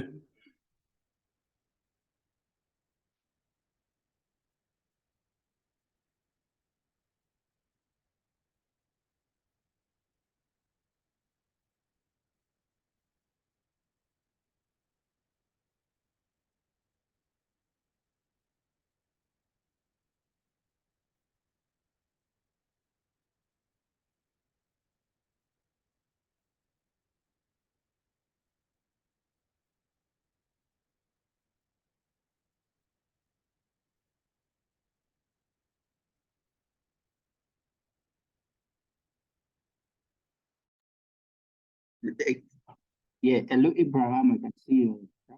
No, see Michael. So the breakout session is just for those that needed.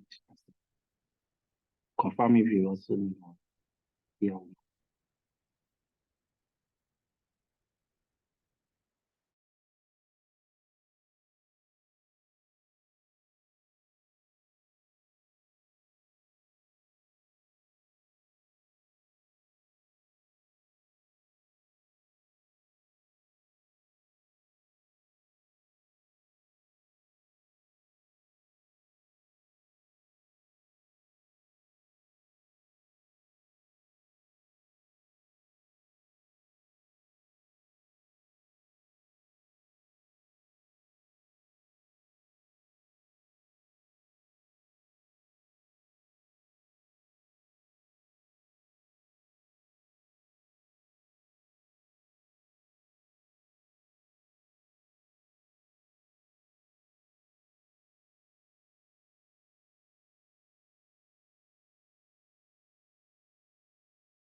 I think for anybody that asks question, I think this will be the best time to ask a question since we're currently on a 5 minutes break.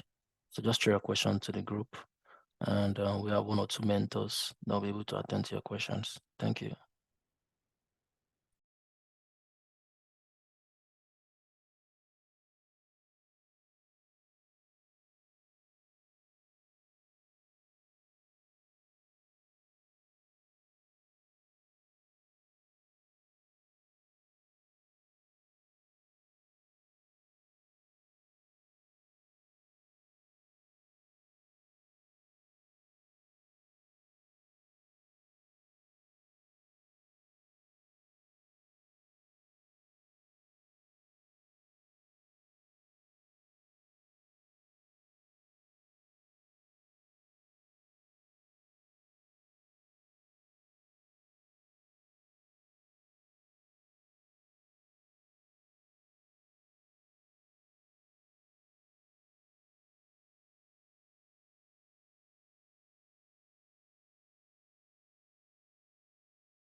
Good. Are we good? Is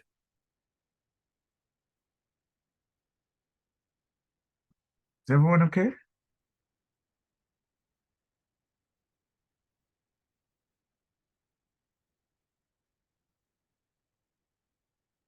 We're all good. Please let me know if you were able to do that in the chat.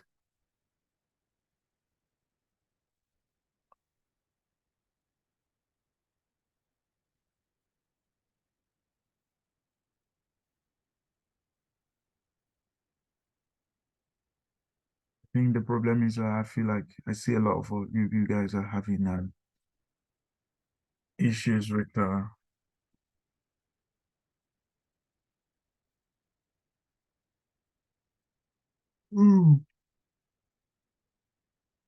people have data issues. I can see them going, coming. Sorry, I know the network can be very bad. Is Jerry still on the call?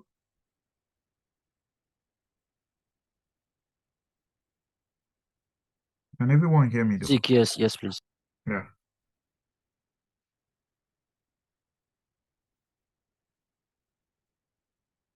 Good. Yeah.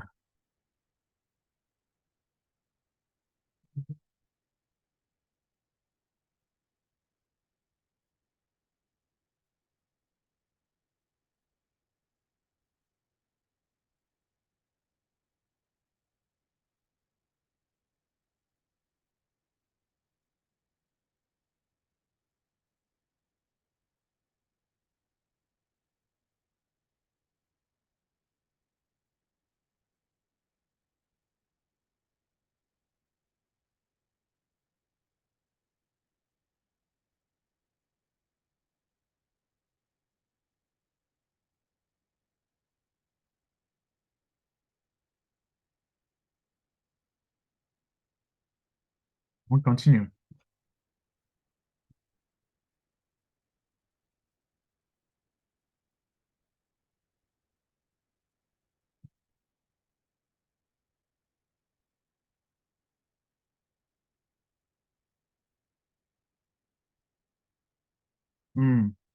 Good. I'm happy to see that some people are already noticing some issues. We'll do it together. We'll do it together. Just gonna press Control N. Let's see.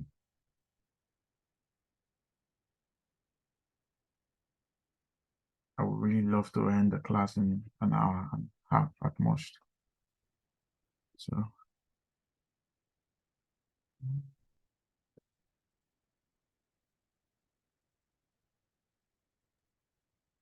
Okay. Can you hear me? Yes, I can.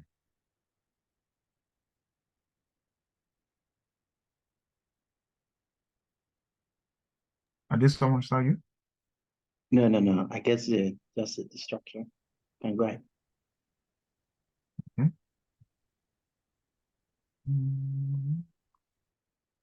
So let's do it together. We want to connect, yeah? So let's do something.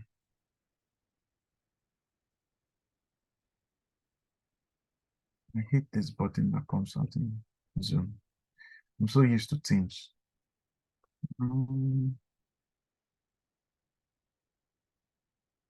Yeah, hide floating. Oh, that's it. Hide it. Oh, that's the problem now, because I don't know how to get back. Am I in a Zoom call still? Hello?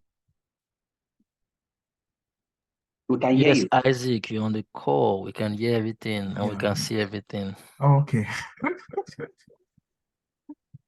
Because as I say hide everything just went off, so I wasn't sure. Okay. So you say get data. Let's do what I asked you guys to do now.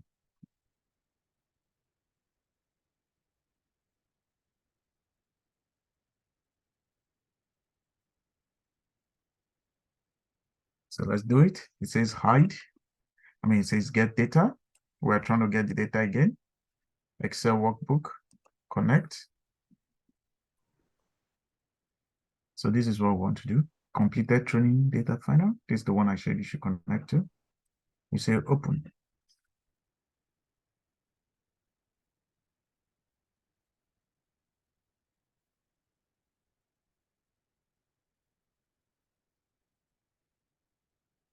Good. What do we want? Be careful what we really want. I didn't tell you guys, but we want the client table. I already showed you that in a way. One client table. Let's see what table 1 is. What's table 1? Table 1 is almost a repetition of client table, so you don't want it. Say dates. We want the date table. We want the geography. We want the sales. We want the sales info. We want the vehicle. You say transform data.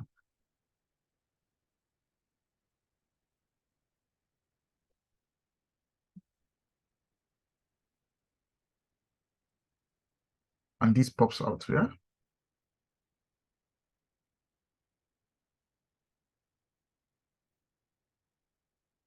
Then somebody said something was wrong with the date. Let's see. What is wrong with the date? Yeah. So this date is showing as number. This is not. We want it to be date. Change it to date.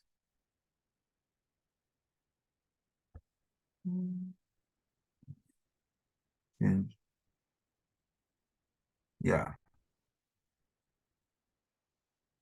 You want to also change this? I think so. Full date and week there. It should be. Let's try. Date. This is yeah.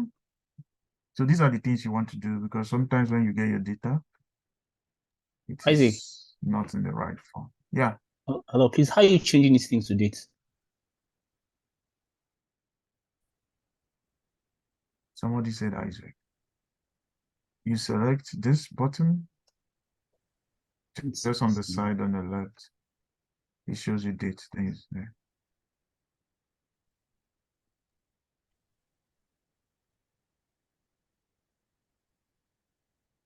So you can check your client to be sure it's okay too. I think the client is okay. Date, everything is okay. But we don't need the website really. Do we need it? Flag and website, we can just take it out. See, remote. Good. So we have done client. Let's see geography. What's in geography? Yeah. The guy was asking, how do you change each of these column to represent whether to the date format or the text format or the rest? So yeah, maybe you have to I thought I said it. Yeah, I said you click this on the left, okay? And it shows you, then you change it to what you want. Either decimal, please, and text. Yeah, I think I showed it. So this is geography, and we think geography is okay. Do we need the postcode? Maybe, let's just leave it. Sales region, yeah, we definitely need it. You go to sales, yeah, you probably need this. Everything is good. Then you say good. Then sales info. Yeah, we can leave all of this. This looks okay. Sales dates, vehicle produce. Good. Then you go to vehicle. Then you have all of this. Looks okay. We can leave the rest. We can say yes, produce. We can leave them. This one has, yeah, we don't need this. It has a lot of, just like what we did the last time, we can take them out. Okay. Model variant, do we really need model variant? We can also take it out. So this is how you just do a little bit cleaning on your data. Then, like the person asked, close and apply. The reason you are saying close and apply is so that you can apply on your Power BI sheet. So, ladies and gentlemen, this is the end of section 1. Connecting, looking at the data model, and a little bit about how the interface of Power BI works. I think you will know everything today. You know, we'll be lying to ourselves if we say you will know everything today. No. The goal is to excite you about Power BI, show you what you can do with it, and what more you can do. Of course, if you want more, mean, it's either you go to other, maybe there are some tutors and whatever. I know it's very expensive to learn most of all these things. And I think you have to appreciate AFEEDI for at least introducing you to how it looks like, you know. But I'm not going to tell you that I would classes. No, I would just say, you know, sometimes I'm too big. Of course, I do take classes, but classes from Excel to Tableau to Power BI to SQL. Yeah, I do teach all those classes. But these days I'm toning them down because it gets more busy for me. So the moment I finish a class, I give it some period before I take in a new set of classes. Does it make sense? But it's always interesting teaching people. And, you know, after 1 year later, you see somebody say, oh, I got a job as a data analyst. You know, these are the things that excites me. But yeah. So this is it. We come to this point. Now, if you look, hello, we go to the model. I have a question, right, in the Yes. chat on Mike, or probably consign. Yes, So Michael said, mix the connecting parts. He said he mixed the connecting parts. Mix the what? He mixed the connecting parts. Mix the connecting part? Can somebody just show him how to connect on the breakouts? Yeah, the connecting is what we, connecting to the data is what we just did about get data. This is just what's connecting data means. Getting the data, that's connecting to the data. Is that what you didn't miss that, did you? Getting your data. I guess that's what Michael was referring to. You have to do a breakout session for him because we have explained that almost 3 times, right? So Michael, if you have any issue, just let us know if you are able to get it. So I was talking about the modeling. This is what we expect. This is what we love to see. I will go down here. I have done a lot on the back end of the data. That's when we got to this end of seeing your data set. This is the same data that has that crazy that model, that different model. This is a new model because I've done a lot of join, I've done a lot of things. Now, this is how your data appears. You have a fact table surrounded by your dimension tables. What determines your dimension? It depends on your data granularity. So let me just talk a little bit about all these connections you see for you to know what they simply mean. This star means many. 1. This talks about the filter. Now, let me annotate this one too. What are the difference? The difference is, this is 1. This is saying 1. It means there are unique 1 rows to it. Connecting to many, this one has many of the instance of this one in it. So imagine you have, say, a client name. The client name is appearing so many times on your sales table. So 1 to many. 1 to 1 means one of these is appearing in one of these. That means one sales info is appearing in one sales ID. So it's 1 to 1. This button here, how did it move? Okay. This one here is called cross filtering. Why do you want to cross filter? Those are advanced talk. But it simply means that we want this, because the goal of the dimensional table, we see all of that, is to filter the facts table. Now we want this one to be able to filter this, and this one too to be able to filter this. This one cannot filter this. This one can, I'm pointing as if you are seeing my hand, sorry. This one can filter this one, but this one cannot filter this one. That's the goal. That's why we have it as fact table. We want it to be a filter. This one can filter this one, and this one can filter this one, because there is a cross filter there. The reason why we have all of that, it's really a little bit complicated to start explaining, because we need to see how it works with the data, which we're going to see if time permits us.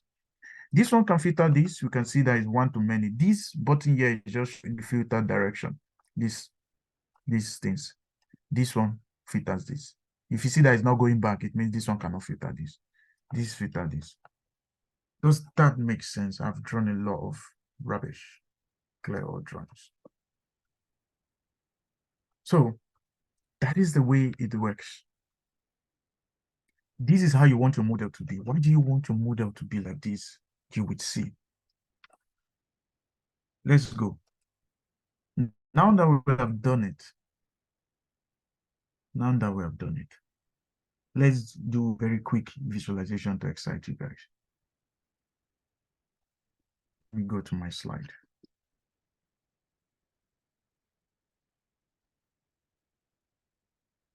Sorry, I have even gone away from what I actually planned for this class. Let's see.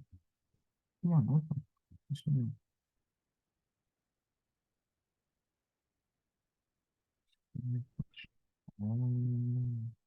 Slideshow.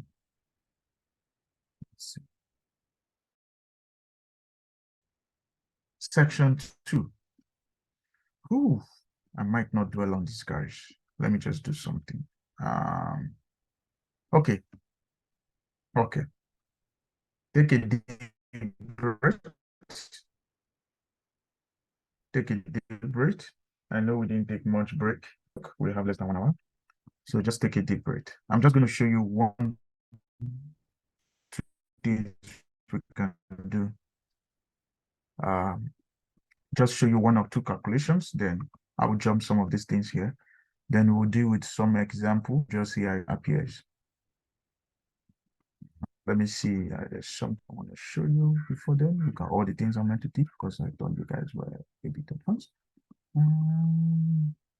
Yeah, okay. See, we want to create things like this. Let's see. Let's create a simple dashboard. And I'll ask you guys to create this as somebody that I will give the 5,000 to. Yeah, we'll create something like this, and we'll create something like this. Which just a quick one to show you what I mean by why it's important to have your dimension table and your facts table.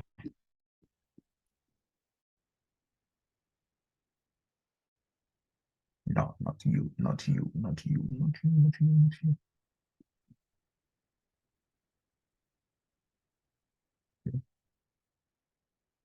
Ooh, take a deep breath. A deep breath. Now let's see. I want to know. Let me ask ourselves one first question. We have our table in. Before I start anything calculations, let me just do some exciting things. We have this table in, we have everything in, we have seen everything. We know what all these things are. Yeah. But let's say we have a very quick question. We want to know the sales made. Is someone talking? Is someone talking? Okay. We want to know the number of sales in a region. We want to know the number of, should I say, sales info? Let's go. Where is she? Let's see. We want to know the number of sales price per region. How do we know? Let's create a visual for it. Let's say we have this visual. Let's use this one. This is the bar chart. Then you say sales price. When you click it, it pops out. Then we want to say the region. Let's come here and say sales region. You see? These are how easy you can create. You can say, okay, this is my sales price per region. I showed you how to do the visual, right? Then let's say you want to now know for a particular Or let me put it sales price per town instead. It's this. Let's put it on here. I'm not sure you guys how you want to click on this. See, sales per town. These are all the towns. You want to know the highest sales. Then you want to know for a particular region. There's something called your filter button, or you can call it slicer. I will show you some of all these things later. I just want to show you. Time is up. Yeah. Those breaker room. Not sure. Yeah.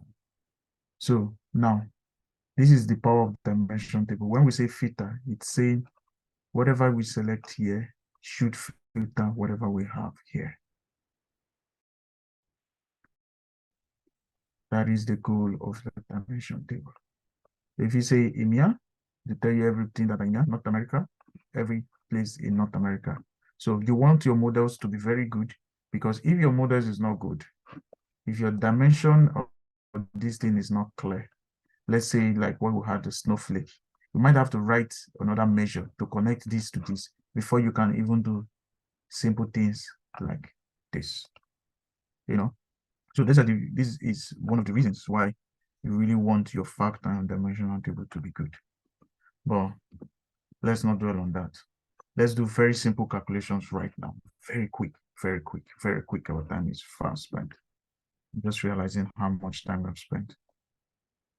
Let me go back to the slide.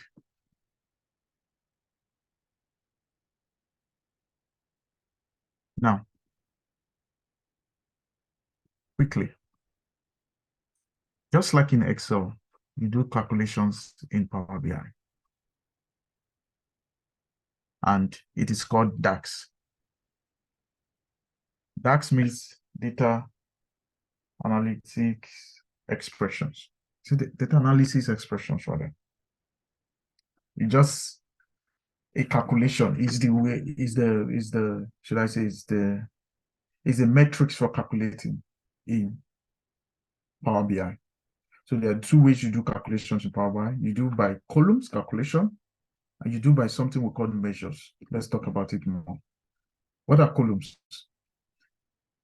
You know how you do, I don't know if some of you are familiar with Excel. The same way you do calculations in Excel, it's the same way you do calculated columns calculation in Power BI. It is almost, if not totally similar. From every function, from concatenating to extracting to replacing value. If you guys are Excel users, it's the same way you use your Excel, the same way you use in DAX. You have the same thing, text functions. We'll just see one of it, how it works. The text function. You have how your text function, it's the same thing with Excel. Your right, your mid, your lower, your trim, everything you do, you see the same way it works. Now let's do this. Let's try this as an example of a calculated field. We'll do two calculations. We'll look at what we call the direct cost. And I think I have an example, or I don't. We'll look at what we have the call with direct cost. We look at total town abbreviation. Let's say you want to abbreviate a town and you want to do a direct cost. So we're moving forward. We're moving to section 2 right now, calculations in Power BI. Now, these are calculated columns. The way we do calculations in calculated columns is, we just take these things and we just do a calculation. So let's say, first, what you want to do is, you notice that this is called report, which is where we are. Table, model. We looked at model. We just finished model. Now we are looking at table. What easy way can we do table? It's we can do calculations. This one is what helps us to do calculations in calculated tables. You can easily see it. So let's say we want to do that, our calculation right now. We want to look at geography. We want to abbreviate the towns. We want only the 3 letters of the towns. Typical calculation. Where is the my annotating button, sir?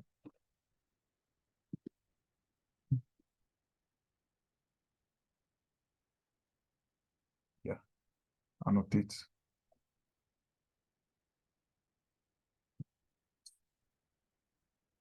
Say geography. Now we want to get only the 3 letters of this town. Let's say we want to get only these 3. The same things you do in Excel. How do we do it? It's what we call calculated column. You cannot do this in measures. It will not appear on a table. Yeah, I will explain the difference between measures and calculated columns. So, oh wait. Yeah. So there are two, like I mentioned, there are 2 ways of doing calculations in Power BI. There is a calculated column and there is a measure. Calculated columns are direct interactions with your columns, with your tables, the same way you do in Excel. The only problem with it is that, let me just share my screen again. The only problem with it, I don't know if I have a PowerPoint talking more about calculated column.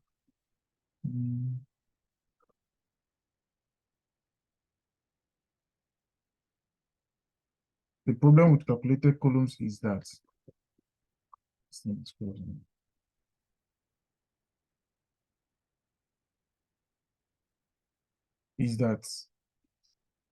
you don't want to load your calculations with a lot of calculated columns because it's going to slow your data.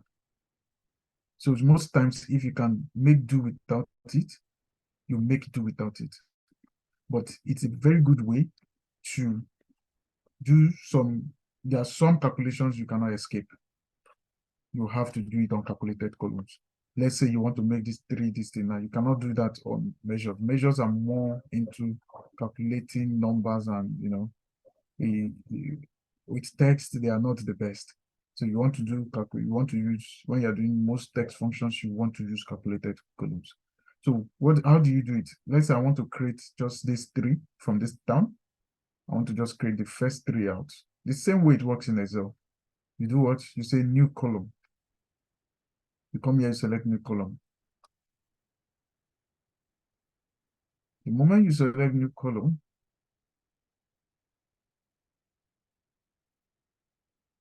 it shows you column.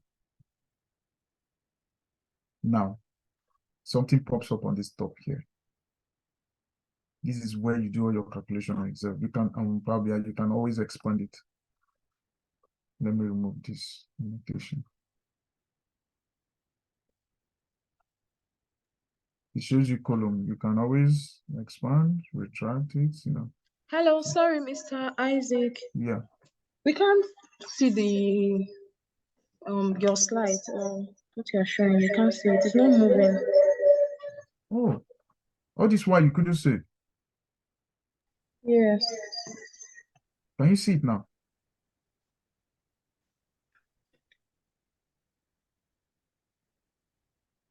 Yeah, Can sure, this is working on it. Yeah, I of think this from my hand. So I get it was stagnant before, but now I think it's good. Can any other person come? Oh, so all this while you could, oh my God, sorry. So I let think me go back. just So even recent. my PowerPoint and everything you couldn't see. Sorry about that. So I said, just like you do in Excel, you create something we call calculated columns on Power BI. Right? And how do we do that? We want to be able to create, say, a new sheet that has the details we need, right?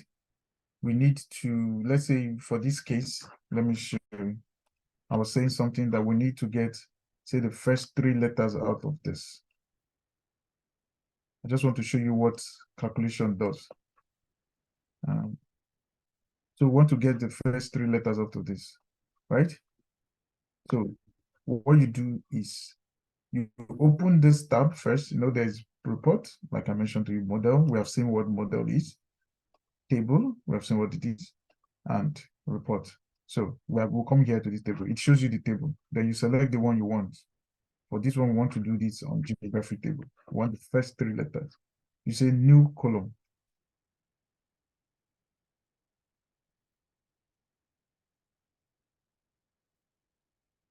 When you say new column, now This is where you do all your calculations on Power BI.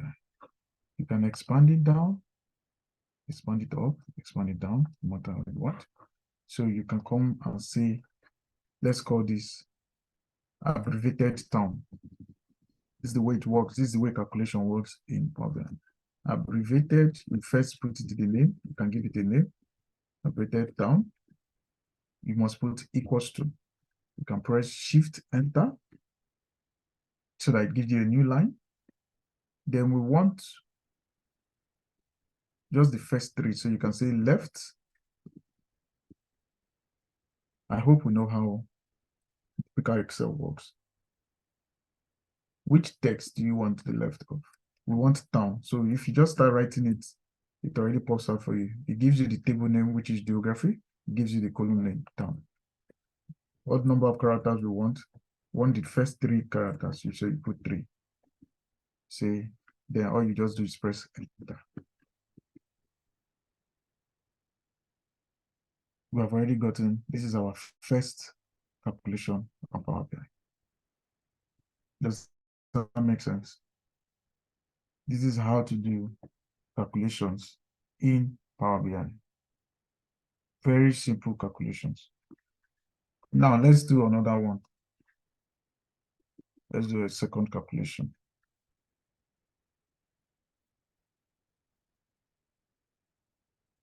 Let's come back to the spreadsheet.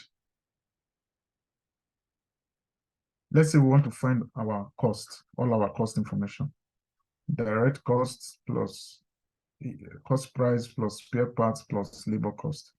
If we want to do those costs, what do we want to do? We can do a very quick calculation. Also, the same way.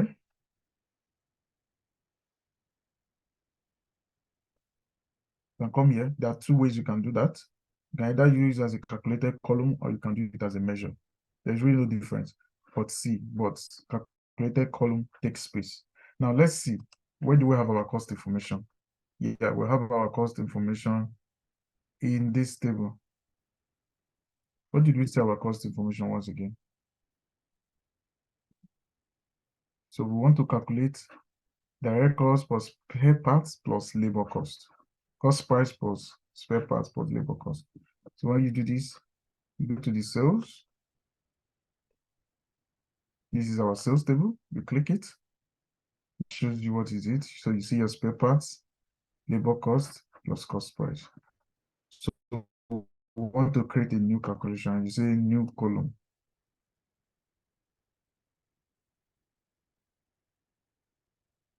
Like we did before, let's call this direct costs.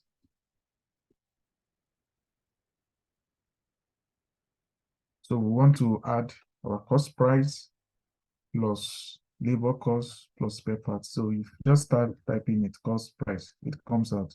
Now you have to be careful because there might be some tables where you have the same name. So make sure you know your table name. We're talking sales here. So sales cost price plus spare parts. You can just write it down. It sales comes out spare. Then you have labor cost. You can write it. Sales labor cost. You put it. You are just adding. We are doing direct adding. When you press enter, you see a new table pops out, direct costs, where it adds everything. What can you do to this table? You know, just like in Excel, we have created a new column. We can change it. We can change the format. You might make it currency if you want. You can put it currency and it gives us dollars. You can always change the currency from dollars to, say, euro. You can always change. The same thing with Excel. You can change the name again from here. Let's say I need a space. I can put it space. The name changes. You press enter. That works. We can change how we want it to appear on this. If you want to make it average, you can put it average, but now I want it so. These are the things you can do with your column calculation. So these are very simple, basic calculations. How useful is this? Yeah, you can also come back to your report and say, I want to see let's go back to let's do some very simple visuals with what we have on our Power slide. Let's say we want to create a table like this, not like this, rather. Say we want to have, let me see if we have something good.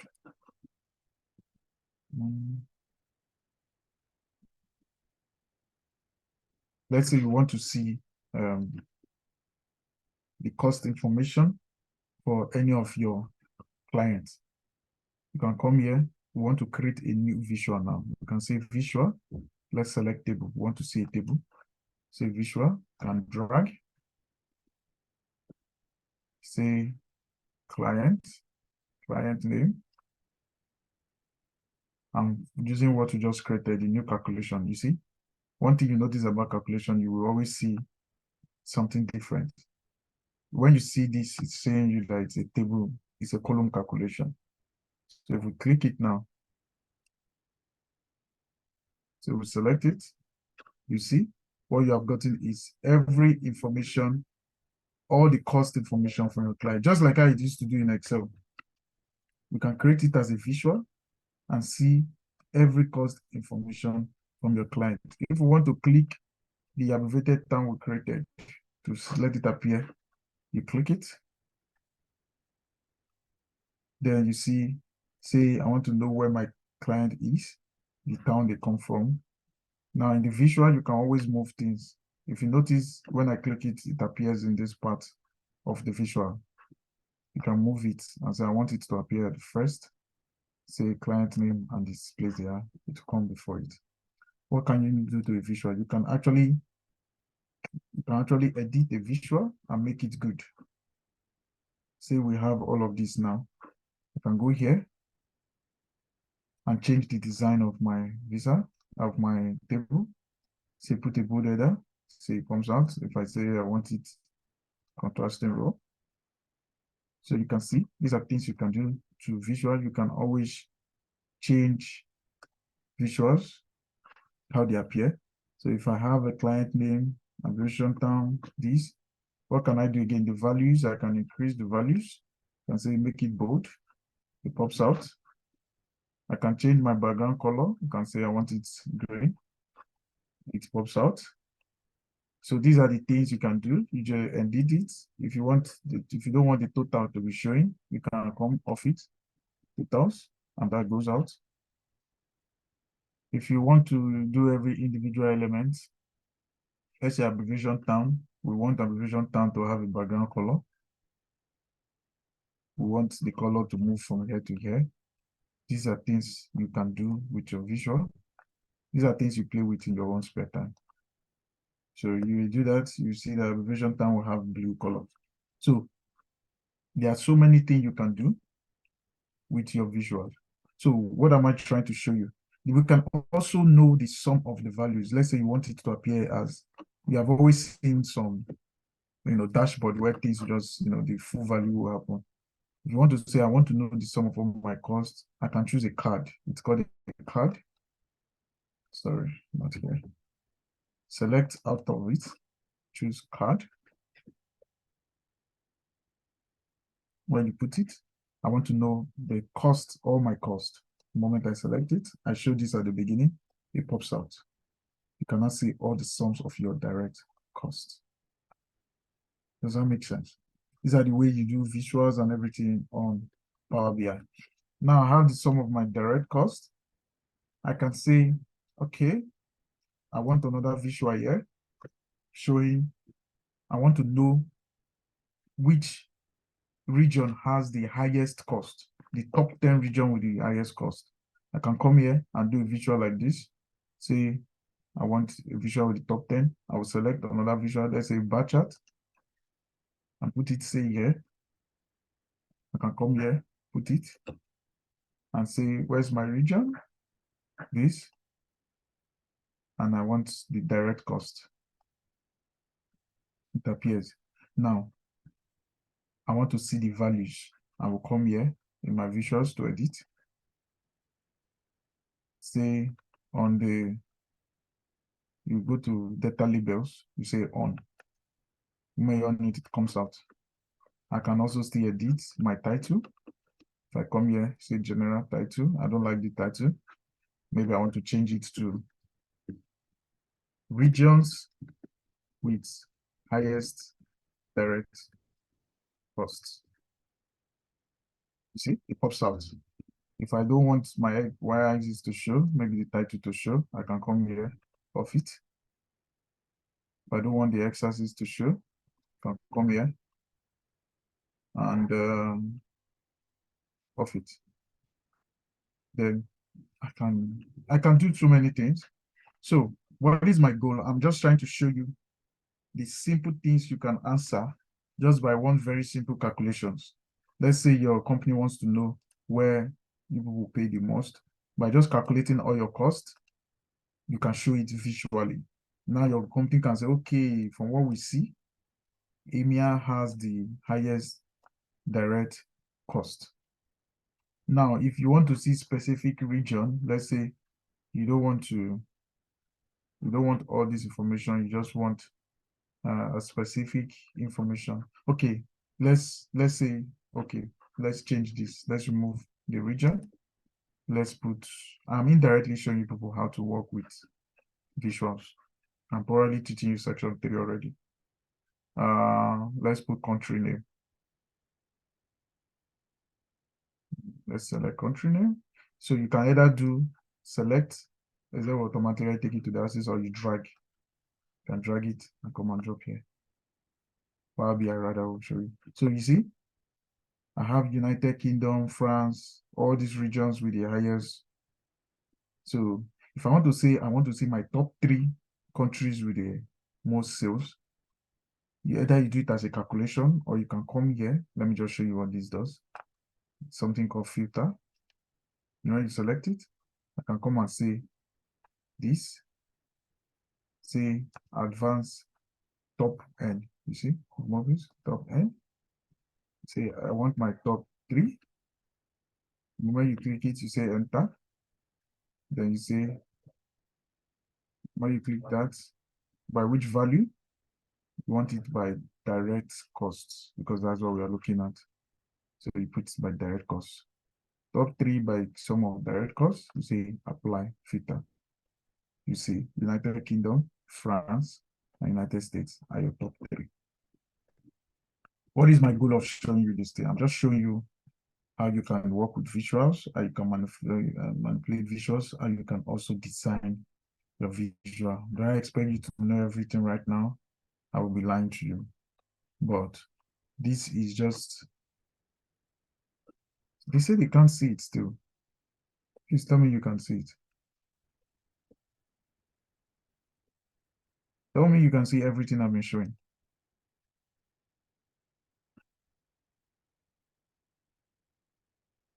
So, can everyone hear me?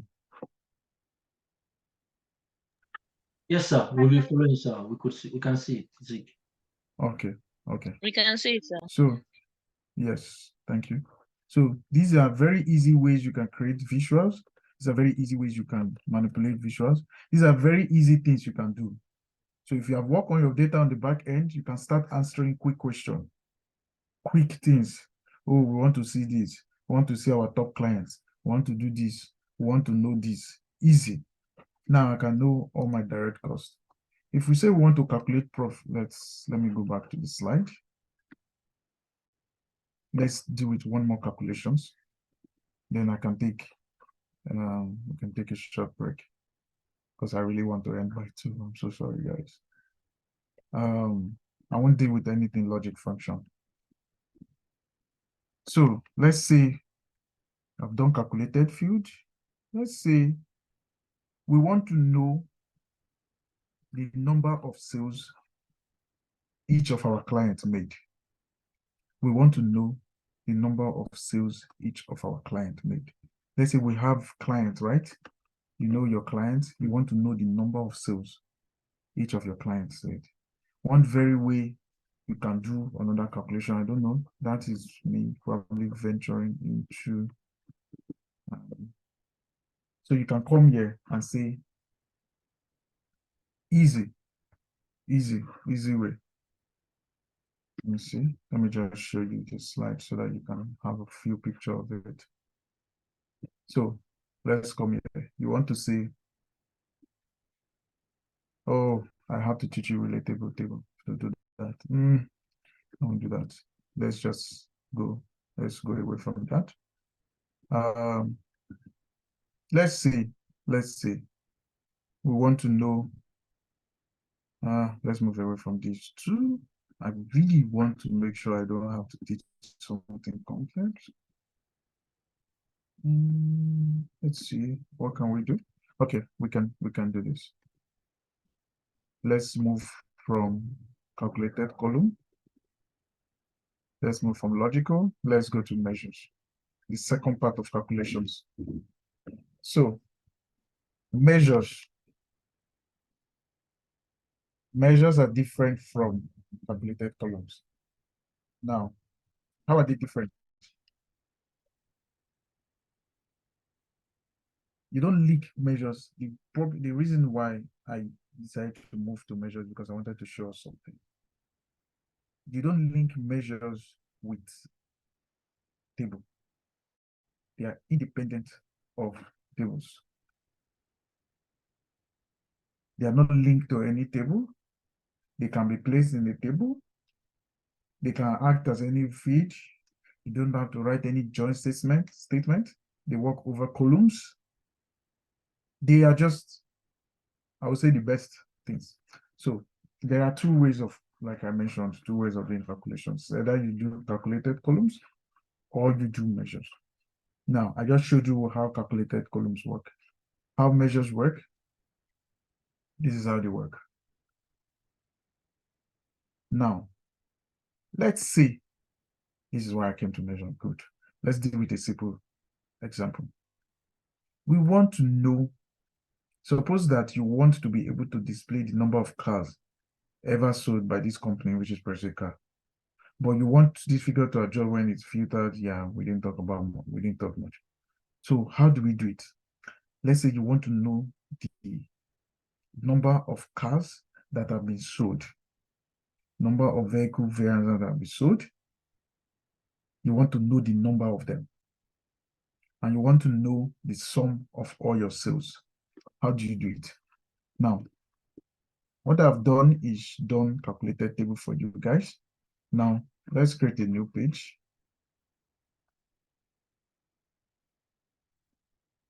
New page. Then, what do you want to do? I've shown you calculated columns. I say the way it works is you come this place and you do the calculations. Now, let me show you measures. Measures are different. They are both calculations, but the way they work, they are different. Now, how do you create measures? There are various ways you can create a measure. It's either you say, click on where you want to create the measure, and say, right click, and say, new measure. Or you come here and say, new measure. So let me just show you. New measure.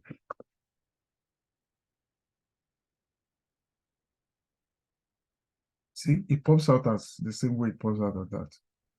Let's now see. What do you want to call? Total sales price.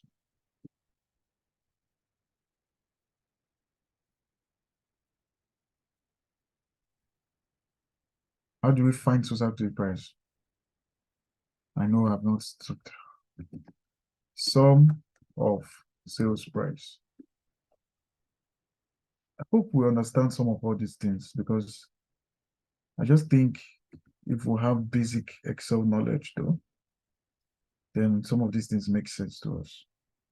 Because if you don't have basic Excel knowledge, I don't always advise people to come to Power BI when they don't have Excel knowledge. Because there are just some things you just can't explain. I can't explain how you sum because if you have Excel knowledge, you know how to sum. Does that make sense? So I always say before you come to a Power BI class, please already have Excel knowledge. I will never teach anybody Power BI that doesn't even have an Excel knowledge. I would never do that. So that's one question I never asked. Hope we have basic Excel knowledge. So we don't have to be saying, oh, why do you sum sales price? You know, you are calculating the total sale price, so you want to sum all of it. Anyway, so when you press enter, you see something is created here, total sales price. The calculation we just created, total sales price. How do we see what total sales price is? When you select this, let's say we want to see our total sales price, just click it. It pops out 22 million. We can see it. This is not the only way we can show our total sales price. If we want to see the total sales price by, say, by client, you click a table, you drag it, select client name, comes out, or the client name. Then you can now select total sales price. You see, the total sales comes out for each client. You can always edit your total sales. Like I said, you can change it. It as currency. I will put a comma there.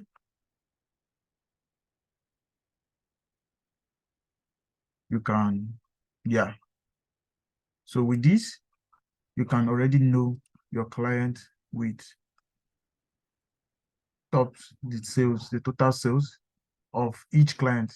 You see, there are two different things here. This one gives you the sum, which is almost the same thing with this. This one gives you all the sum of your total sales price. This one now splits it by client. Does that make sense? You can always split it by geography. But if I say, okay, I want to see only my clients that are in America, I can create what we call a slicer button. Put it here. Let's say put it anywhere for now. And say, let's say we want to see only my clients in some countries. See, a button is created for country here. I want to see only my clients that are in the United States. By clicking this filter button, it filters. So these are all my clients in the United States. United Kingdom, these are all my clients in the United Kingdom. Switzerland, if you notice something, what is happening? When I click United States, what happened? It showed me I'm able to filter every visual in this table. This is the good goal of modeling your data very well. Now I've seen all my clients and their sales in United States.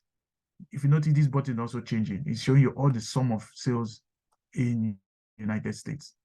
If I click United Kingdom, you see 9.21. You can also see all my clients in United Kingdom. Switzerland, you see it, it changes. Spain, Italy, Germany, France, Belgium. So if you have, say, if you want to remove all of them, you click everything out. If you have, say, analysis questions you want to answer, what are your total client sales in Germany? Who are your clients? What is their sales? These are very easy ways you can do it. From this, we're already doing analysis. That's the key thing. If you want to see more data, not just the client, you want to know the country they are, you can always click country name. It comes out, postcode, region, town. You can always just have all of them. They will pop out. You can always arrange them the way you want. Let's say you want the total sales to come last. You drag it and you put it here. See, this is how easy you can do a visual. Easy you can do a visual. Now, do we get it? Am I moving too fast? I know I'm moving too fast. Am I? We'll do two calculations together. We'll do it and I will literally call it a day.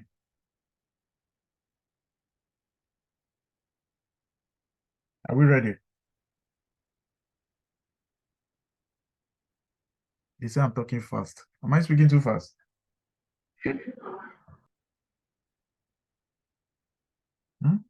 Instead of speaking fast, I think more I'm doing is showing you how this thing works. Is it too fast? Somebody it's a say lot. yes. It's I very think it's a lot, fast. sir. Yes. I'm moving fast. Oh, somebody say we are following. Ah, yeah. Thank you, Fejari. I think it's a lot, but we are following. It's a lot. Ah, okay. So we are really beginner, big beginner. Okay. Yeah, I'm going to repeat all of this, but I'm going to do it now with profit. You can always change the name of your page. Call it cost. I'm sorry, I'm moving too fast because there's somewhere I need to get to. So maybe that's why I'm trying to be a bit paced. You should have just, if you guys have just called my attention to it, I will realize that I'm moving fast. Sometimes I forget my audience. Sorry, I'm really sorry about that. So we called it cost. Let's create a new page. Let's call it profit.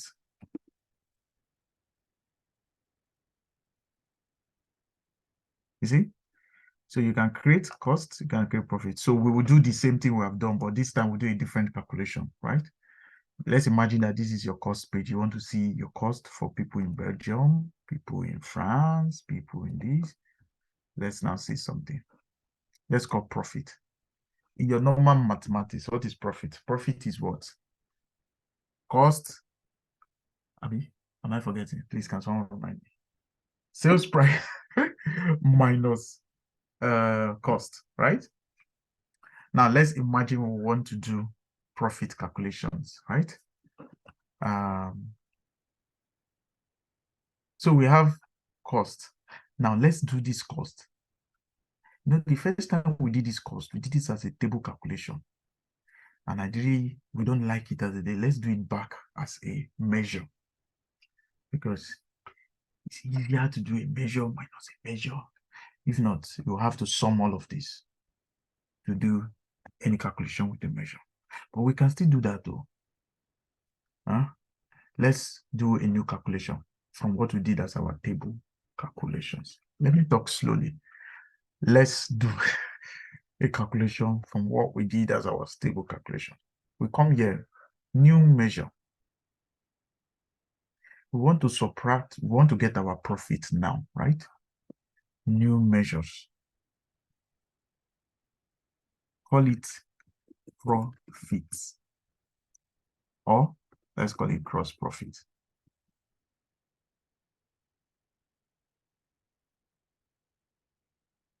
You know how I did this now? Great. Let me do it again. I realize I might, someone will have to say, please, can you do it again? Let me just show it now. Sales, right click, new measure.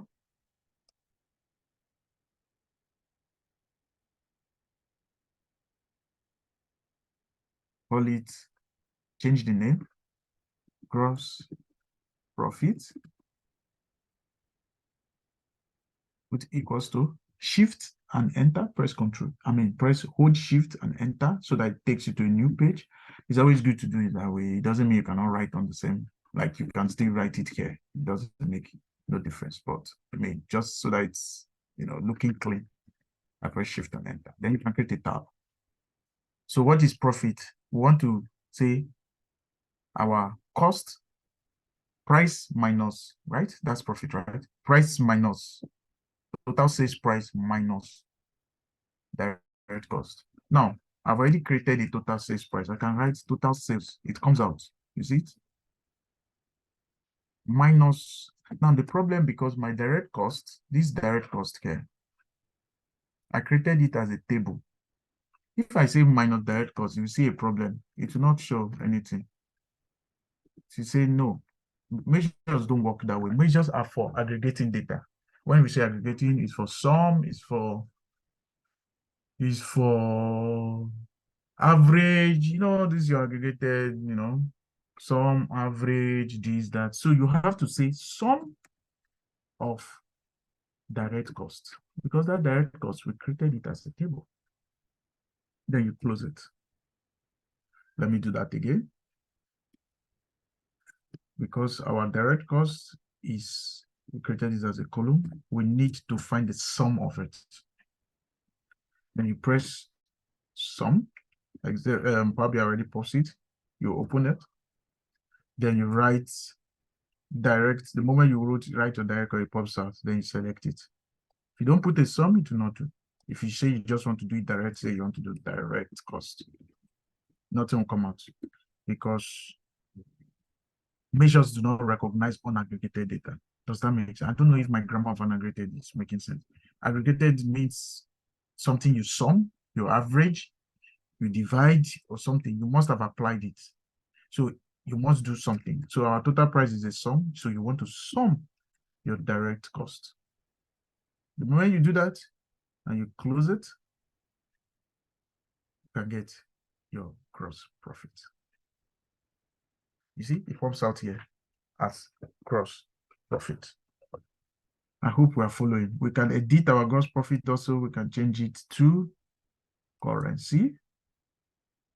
We can put the comma there and all is good.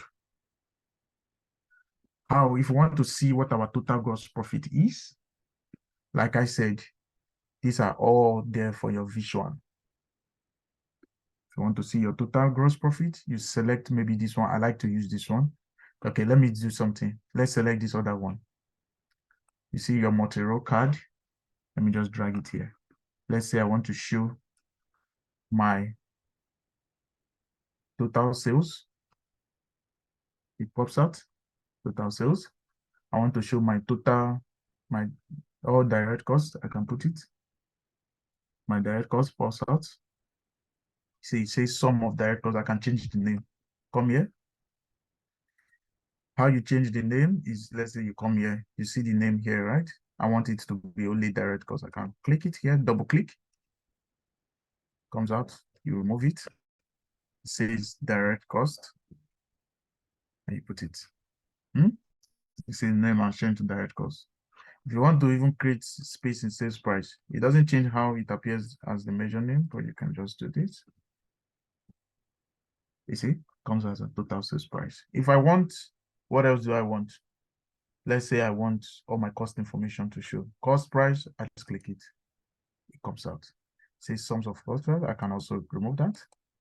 Because the natural thing for Power BI to do when you put a number or measures, or it's called numbers, is for Power BI to just sum it immediately. You can always change it. Let's say I want to see my average cost price. You can come here and click. You see, it shows you. See what it's doing normally is sum. You can say average. And it comes out. You can see your average cost price. I can come here and change how it appears. Change it to this. Change it to currency. See, if I want the decimal to be smaller, just put this. So these are things I mean, all I'm just showing you guys mostly is how these things work. Say 0. Yeah, you see? Good. Now, I have my cost price information here. What else? Now we want to see our profit, our gross profit. Then you put it. You see our gross profit. See, you cannot see our gross profit here. The ones we just calculated now, you can see it. And that is how easy things work on Power BI. Easy, life is easy. All those dashboards, fancy dashboards you see, it's this easy. Can we edit our visual? Yes, I'm going to take everything slow, and I hope I'm very slow because I don't know how slow you can go for all these things. You can come here, do this. Always call me back anyway. Call out visuals. I want to increase the size. Increase it. See? I want to make it bold. Bold. I want to change the color. Do I really? Then I can see all my cost information. If I want to now create something that says I want to see, let's create this. Put a new visual, select a new visual. We want to see every country with their profit and their direct cost together. I can come here and say country.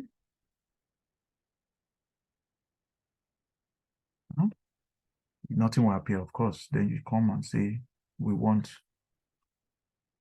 direct cost. It pops out. But we also want to show the gross profit on the same. Are you seeing? What have we done?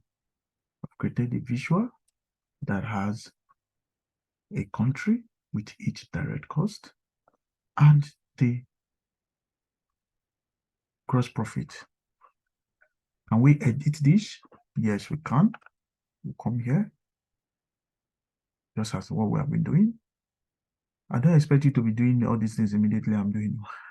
I'm sorry. Okay, maybe that's where we are getting it wrong. We will do everything together. I will give you some time. You do it. Huh? But I expect you to just be following. Let your eye just be on it. And I will just ask you to create this same thing that I have created. That is the price I'm going to give the person. Everything I did just now, you do the same thing. And that's what going to be our price. So, and I want you to show it the same way I showed it. So we have done this. And let's say I want to remove from the x-axis. I want to remove the title. I take it out from the y-axis. I want to remove the title. I take it out. I want to increase the values. See, values pops out. Even for the x-axis, I want it to increase. All I'm doing is just showing you how things work. Yeah, increase this too. See, pops out, Germany. Good. Then I don't want this title. I go here, I switch off the title, or I change the title name to RAF showing direct costs and profits. I don't want the legend to show. I'll come and switch off the legend.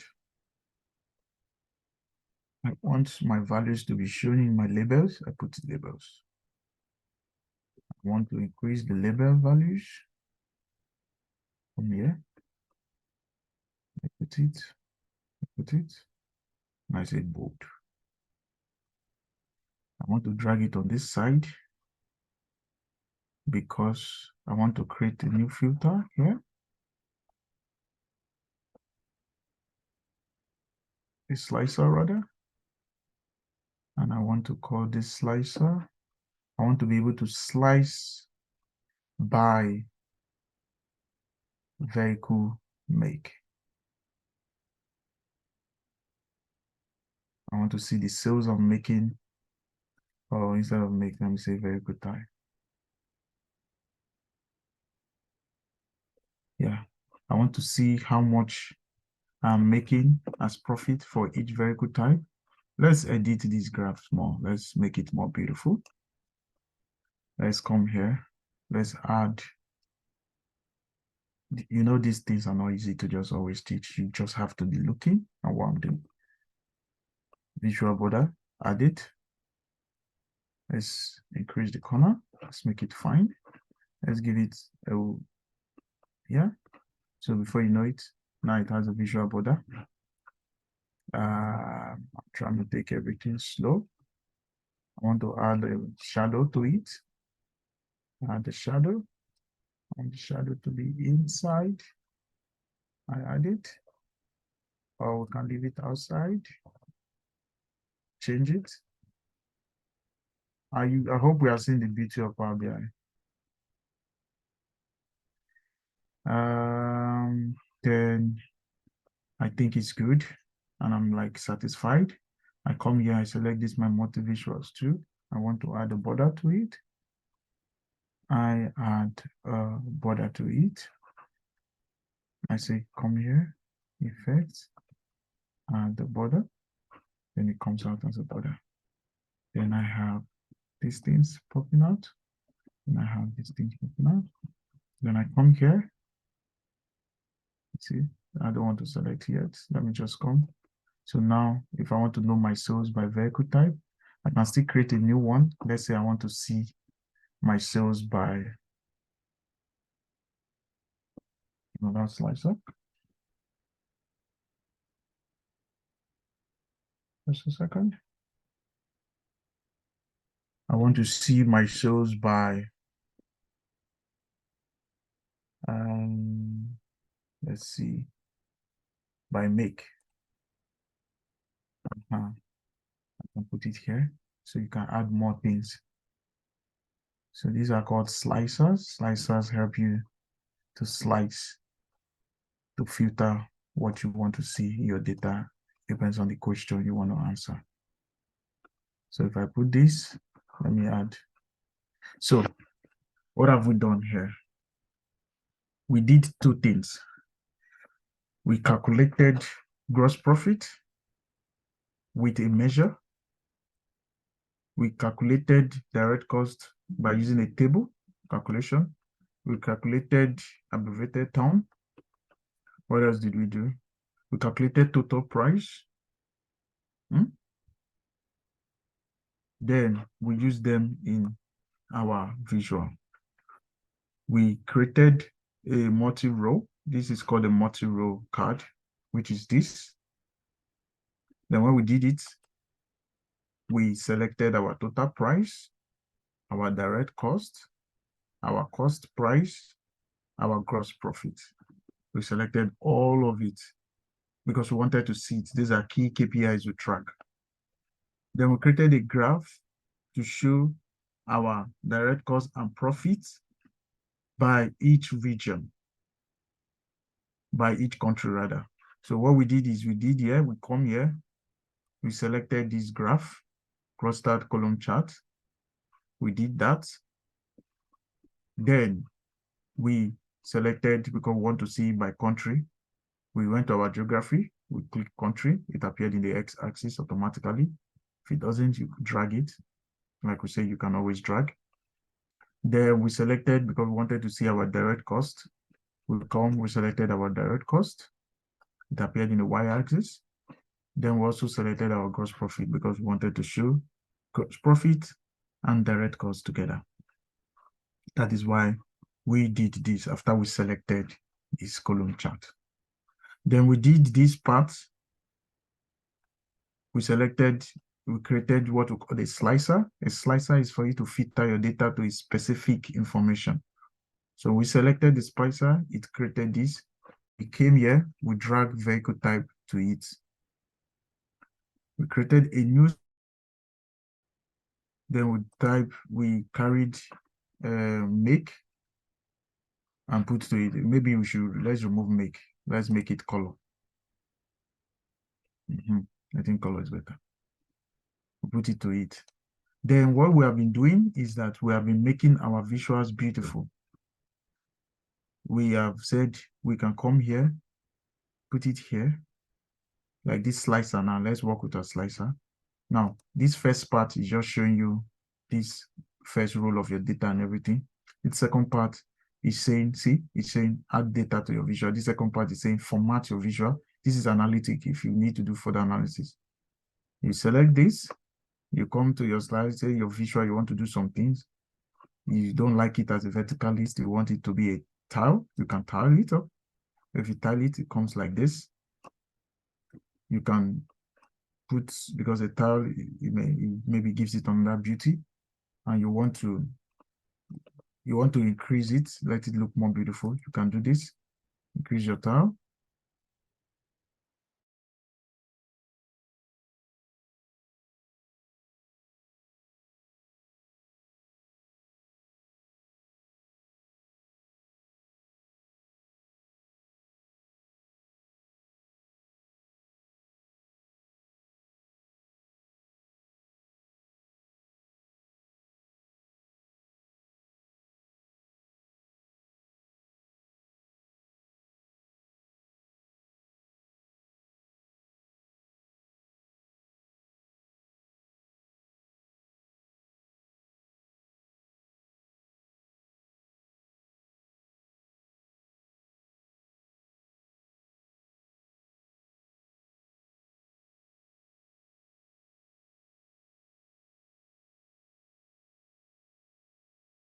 Let the column.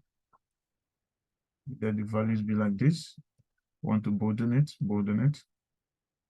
The header, the text. You want to increase it, increase it. You want it to change another color, you can put it blue. You can bolden it. You can change the font type to whatever you want. All right, you can put it red black. So you can come here, go to general, put a border. You can add the shadow if you want. You can change the background color. Let's make it the same yellow. So I'm just showing you what you can do. So if we have this, let's see. Let's come here. Let's come and increase this one still, the slicer. The values. We can increase it. Now why it's not increasing though? Let's come here, slicer settings. Selection. Yeah, you can do this. So if you have a manager, it says he wants to see only saloon cars. You click saloon cars, gives you every information. It tells you the total price is this, the direct cost is this, the cost price is this, gross profit is this. Want coupe cars, you click it, it shows you this, gross profit. If you say you want coupe cars but that are blue colors, you select it. You see, it tells you that the only country that have coupe cars with blue colors are United Kingdom, and the direct cost is 3.3, and you didn't even make a profit on it, you made a loss. You can see it is minus 0.8. So this will help you. If you say, okay, what of black color?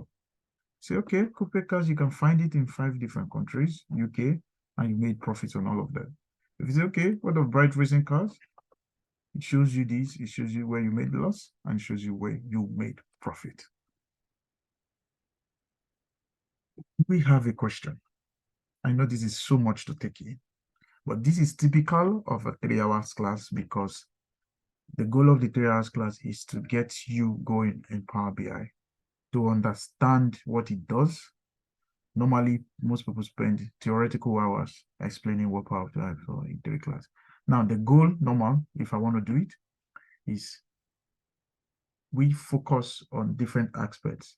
Today, we can spend all our time on data modeling. Next week, we can spend all our time on how to create measures. Next week, we spend our time on how to make visuals. But, you know, we have to do all of this one day.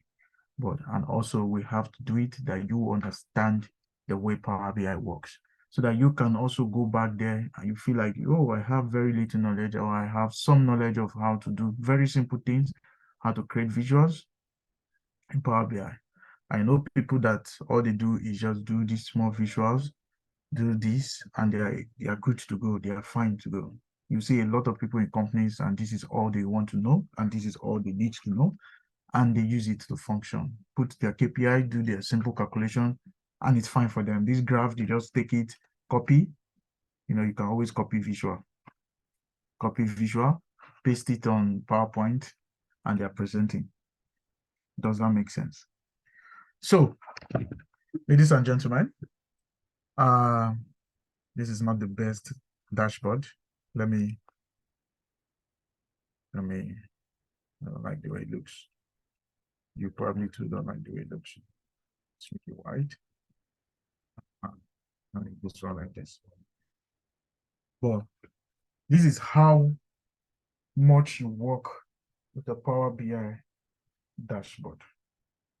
So I have to end for today, or I have to end the class. We have come to an end right now. So, Mr. Isaac, for the lucky winners now, what do they do to get? So we want them fonts to be able to create this same thing I created like this. I want you to create it. It doesn't have to be exactly, but I want you to show the simple calculation we did. This,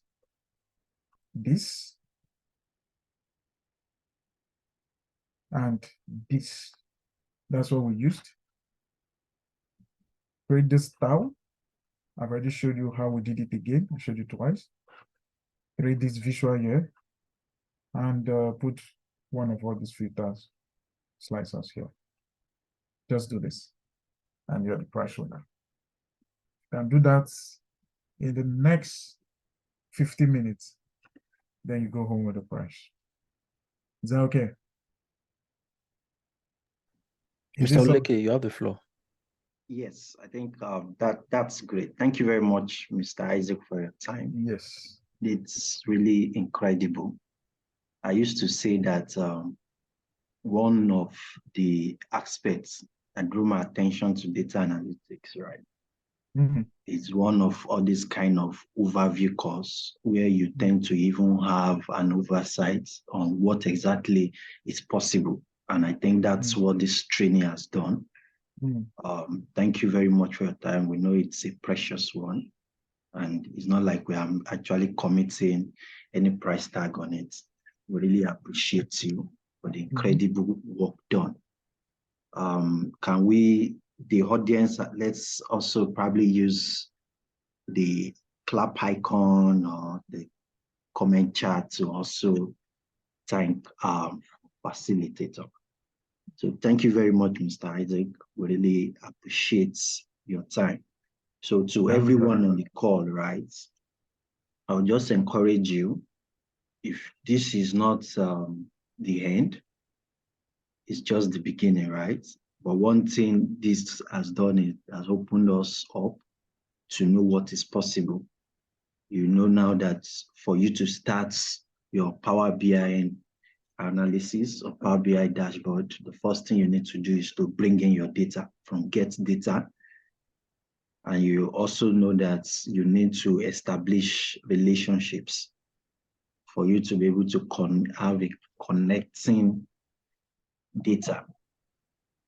In addition to that, we've seen various logics, how you can easily compute. It's just like when you're using Excel, and I agree. I know sometimes we have actually done advanced Excel training. We've done 2 advanced Excel training. That was last year. So probably we might also have that insight to this year so that we can also see how people can benefit from that. But that logics and everything is a function of your Excel knowledge, right? And you've also seen clearly here that dashboards are just a drag and, you know, manipulate functions. You already have different charts under your visualization. So what you just need to do is to click that visualization and bring in the necessary data. But there are more technicality to it, right? But I can bet you discover that what you just need might just be those basic knowledge. What you need might just be those basic things for you to get going. As a matter of fact, when I started using Power BI, I also just did a crash course like this. I'm not sure it was even up to 4 hours of this. So what I just wanted to know is what can I use this Power BI to do, right? What is, and before you know, I started doing 1 or 2 with it, did little analysis on it, and before we say it, practically on the job process, you know, you discuss with colleague, you know how to do this thing, show me do it. And I can say I moved drastically away from just being a beginner to, you know, now I can create substantial dashboard with a lot of big data. And, you know, so what I'm just saying is it might be free, right? This kind of connection might be free. But one thing AFEED has pretty much done is that we are trying to build a network of ambassadors. We are trying to build a network of experts that we don't care regardless of the background where you come from. We don't care regarding the country where you come from. What we are just trying to do is let's come together as a network, right? Let's empower ourselves. The same way probably you might go clubbing, or probably you go to church, or probably you go to a religious gathering, or you go hang out with friends, take a boat cruise and everything. Those things too are good, right? Given that they might add to your satisfaction, make you happy. But you barely see networks like this where people come together to, you know, to enhance their skill, to share knowledge, just like the last engagement that we've done, right? What we did was to look at how you can even break into and go into SME, right? Start businesses, among other. Other times we look at probably how you keep your account record for that your small business that you do. I know that session 2 is coming. You know, all these things are very, very instrumental. And that's why we've called AFEEDI an AFEEDI African network, where we have more than 70-something people registered for this event. Well, we tried just to reach out to few, because it's a serious network, right? We just want to make sure that we have about 20 to 30 people in the training, we can easily clap and say, okay, we are good to go. So what I'm just saying is, don't look at this kind of session as a one-off session. It's just the beginning. There's still a lot of things to do. You need to get your hands dirty, meaning that you need to engage practically in works that will make you be able to exhibit this. But I must tell you, you've started, and that's what you need. And the good thing now is you have a network. You can easily bank on the fact that, yes, we are here, AFEEDI network is here. We are always going to have you in sight. That's why we have if you can go to the link, you also see if you probably want to volunteer, you want to become an ambassador, or just look at where you know you can play a role. By the time we have those kind of large network across board, we'll be able to do far more of this. And I know Mr. Isaac, being the facilitator, will be happy when he heard that I was once probably a lawyer. I came to the session and I discovered that I could actually navigate myself into data analytics, and now I'm doing fine. I got my first job. Everybody will be happy. Even we here will be very happy, because those things are very, very important as a network to us. We want to make sure that our members and participants are directly contributing to the society. And that's the only way we can actually influence anything we are doing in the country. Yeah, we know the country is bad. We know it's unbecoming. Subsidy removal has actually increased the cost of living, among others. You get it? But how do we contribute our own quota towards making sure that things are a little better? It starts from networks like this, right? It starts from connections like this. And I bet you we have cross-sectional state of people. I mean, just in this call, for instance, we have people from Nigeria, we have people from France, we have people from Netherlands, we have people from the United Kingdom, just as small as you can just see this session. And when I was also looking at the form, we see that we have cross-sectional industrial knowledge. We have people from the manufacturing sector, from the renewable sector, from the energy, oil and gas. We have people. So, those things are very important. That's why we continue to re-emphasize that. If at all you want to prioritize anything each year, just prioritize that, okay, you want to have an oversight, look out for AFEEDI, what AFEEDI is looking, because we got you, I think, and that's very important. So once again, I'll say thank you to Mr. Isaac for this fantastic overview of what we can use Power BI to do. We look forward to seeing you more and probably being part of us. We love experts because we cannot survive without an expert. And we look forward to having you in our network. So having said that, I will simply say, I'll put up a pool now just to get the names of people currently on this call at the almost end of it, so that we can decide on who and who we are going to issue certificates of participation to. I will start just a simple pool. What should I do? Should I make it a pool, or I should make it a comment in the chat box? Okay, I can see the pool is just giving me a multiple choice. Okay, so this is what you do for me, right? Let's go to the chat box. Just put your first name, last name, and phone number. We'll get, we'll note it from here. Just put first name, last name, how you want it to appear in your certificate. Then we'll take it up from there. I can see Ifeoluwa. Yeah, Ifeoluwa has been very active. I was saying that, how is the fair? Okay, Faye, your hand is up. You want to say something? You want to ask a question? Please go ahead. All right, thank you. I asked the question in the chat box. Okay, can you please speak up? We barely hear you.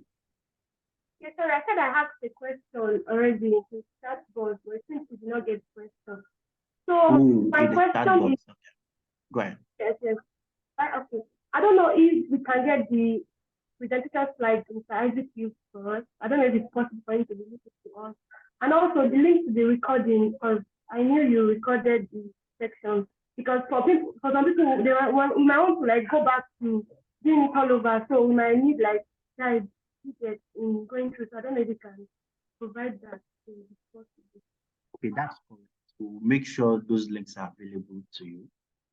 Just make sure you indicate, like I said, put in your names and everything. We have your email. So we share the recordings accordingly and also the applicable slide path. Then also I can see someone is asking the link for volunteerism or being an ambassador or something. So I've also pasted it here. So just I've sent it here where you just look at which one do you want. Do you want to be part of the entrepreneur network? Do you want to be part of the ambassadors? Do you want to be part of the volunteers, right? You want to join us as a volunteer? I bet you it's a nice experience and you won't know where you need it. You won't know where you need it. So it's always a good one to just be part of it. So thank you, Michael, see you. Thanks for joining. Martin, CIC, Basedo Basi. Yeah, sorry, auditor. Mr. Peter, can you hear me? Yes, I can hear you. I was thinking that in the next 5 minutes, if they can display whatever dashboard they've done, so we can get our winner from there. Do we? Yeah, I agree. Do we have anyone that have actually gone good with the dashboard that wants to display? Anybody can just can share their screen.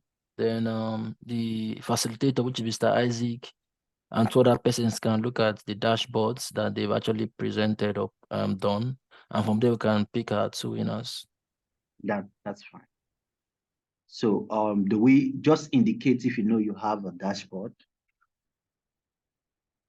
based on the facilitator's request? And alternatively, if we don't see anyone here, so probably you have our email.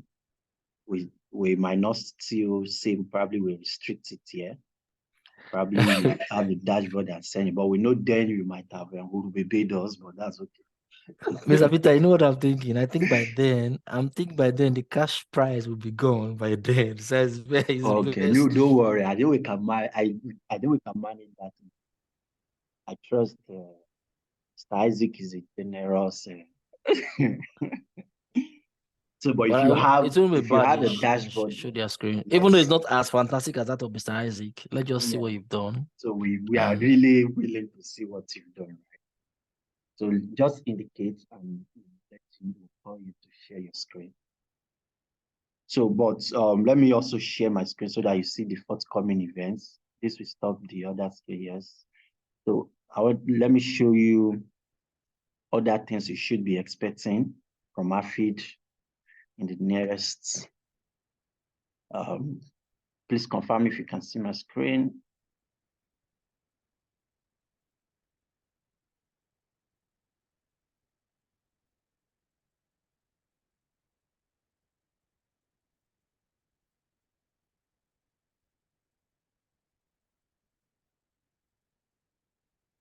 Okay, so as displayed on the screen, right?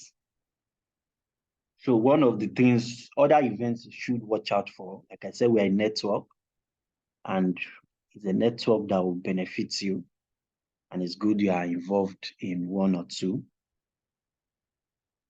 Watch out for online business pitch.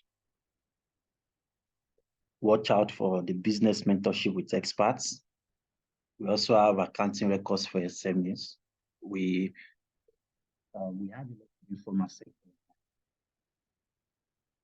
Most informal sectors, you are even probably working in an organization, but you still have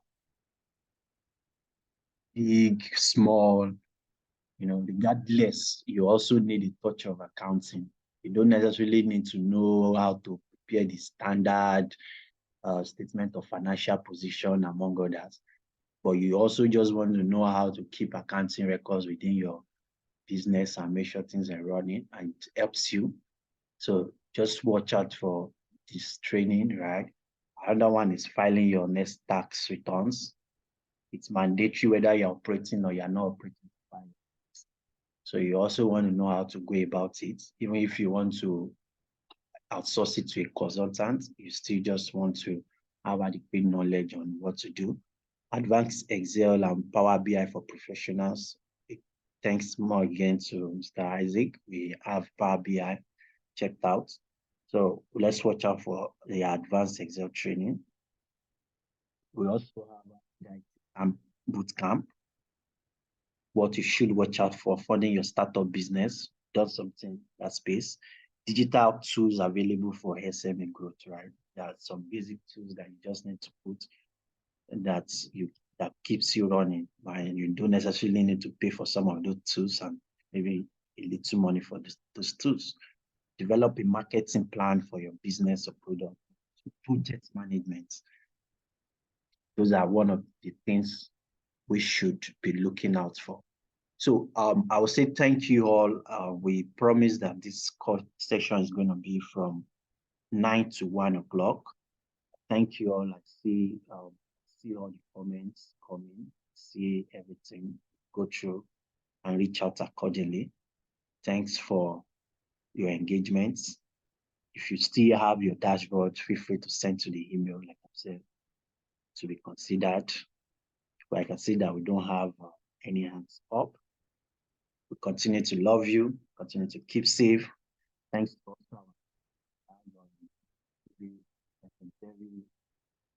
we have also AFEED executives in the room. Sheye, Felicia, Matthew, John, among others, right? So Lamide. So let's make sure that we continue to keep in touch. Check our mail goes to the spam box for some people, and that's why you don't receive our mail. So you need to be checking your spam box to when you know we have an engagement like this, so that our mails won't get stuck into your spam box. At this junction, I would like to call it a day. Thank you all for joining, and bye for now.